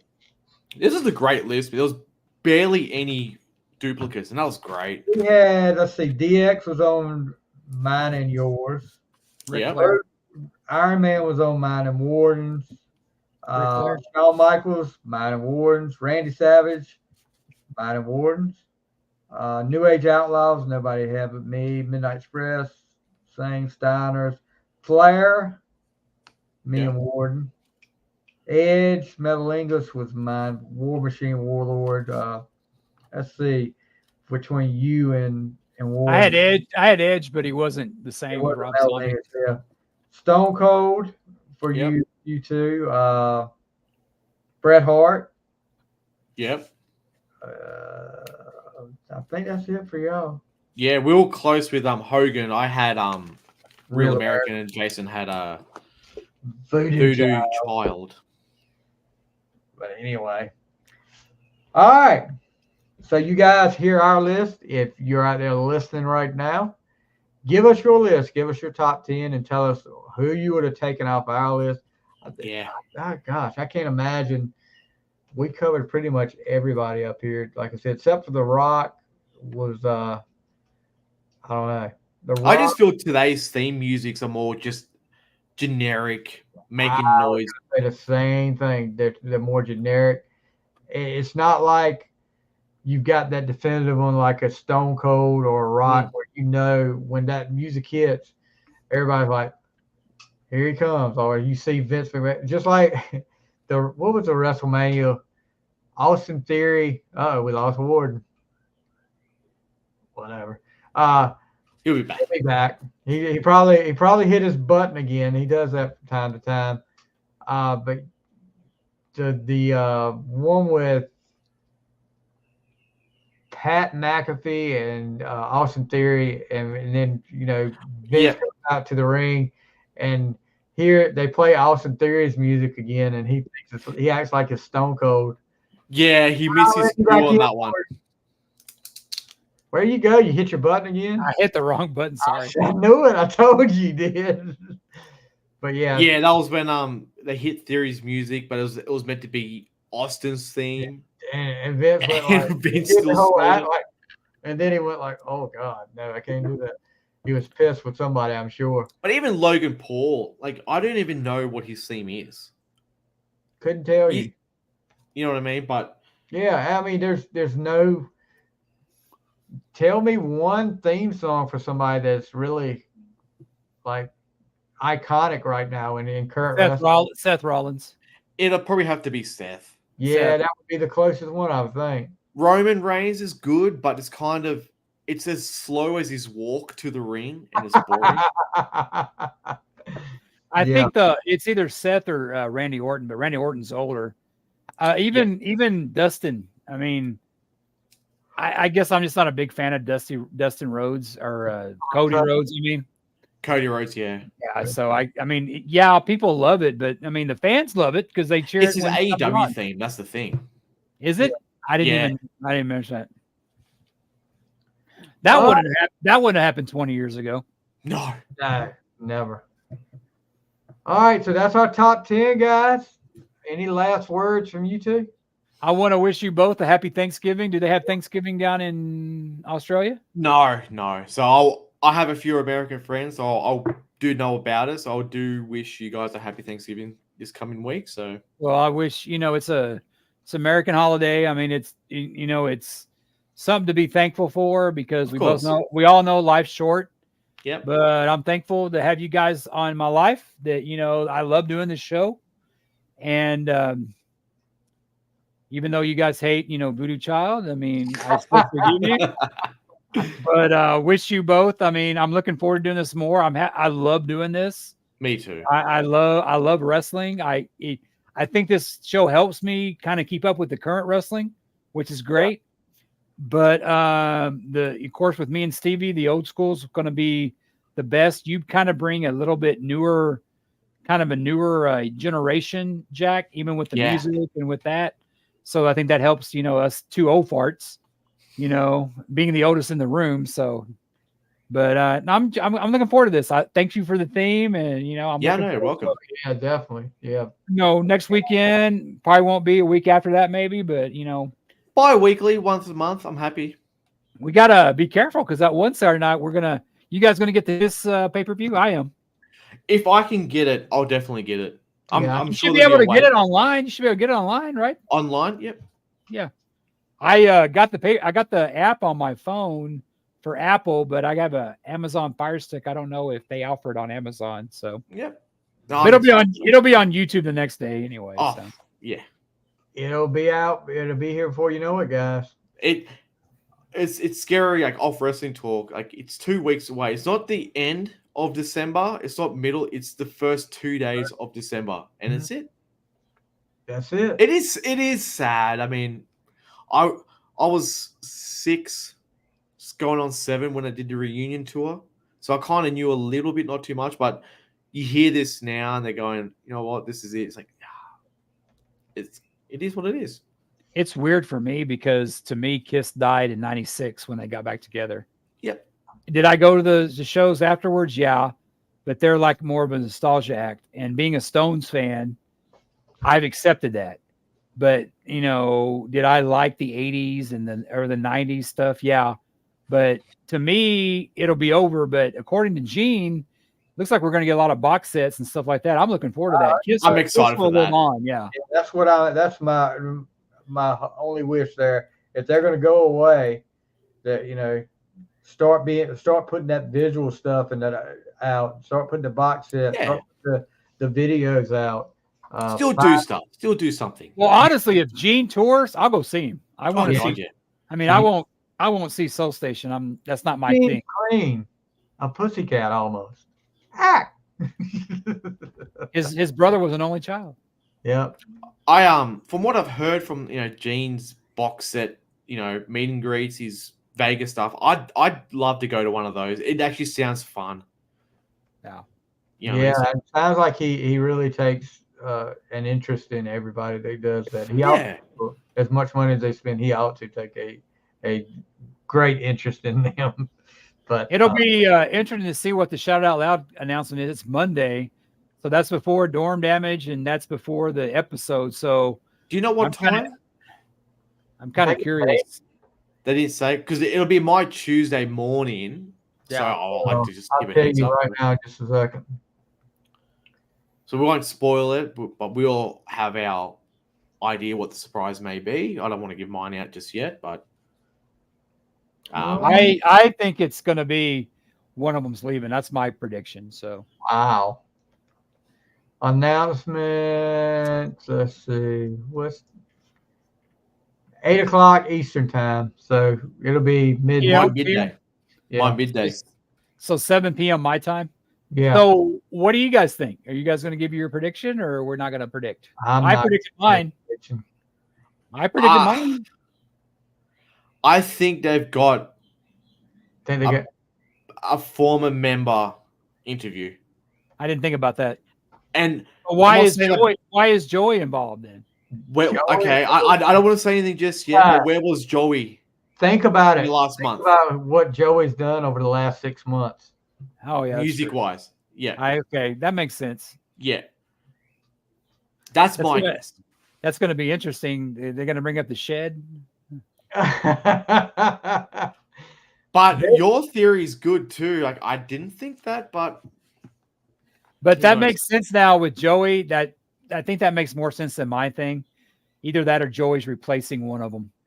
Well, it could be, and I don't think that wouldn't be a special announcement because everybody knows it's already, Joey's band ZO2 back together, putting another CD out.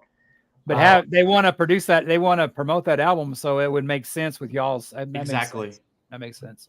So I don't know if it would wait and see.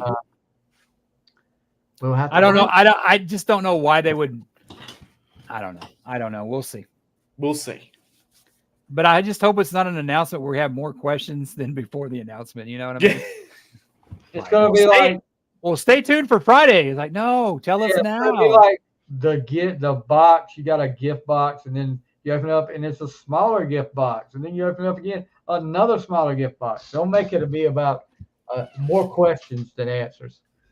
I think you guys are right. I didn't think about that, but he's been promoting that upcoming release, so yeah. I can see that too. So yeah, you're right. You can see you guys in my glasses. I just noticed. See you in my dreams, Stevie. Okay, that's disturbing there. You're telling me. Yeah, I won't sleep good tonight thinking about that. Anyway, all right, guys, for the Hitman Jack Pinocchio, for Jason Warden, and for me, the redneck macho man over here. This has been the Triple Threat main event. You guys have a great week and have a happy Thanksgiving, everybody. And we will see you next time on Triple Threat main event. See ya. Too sweet.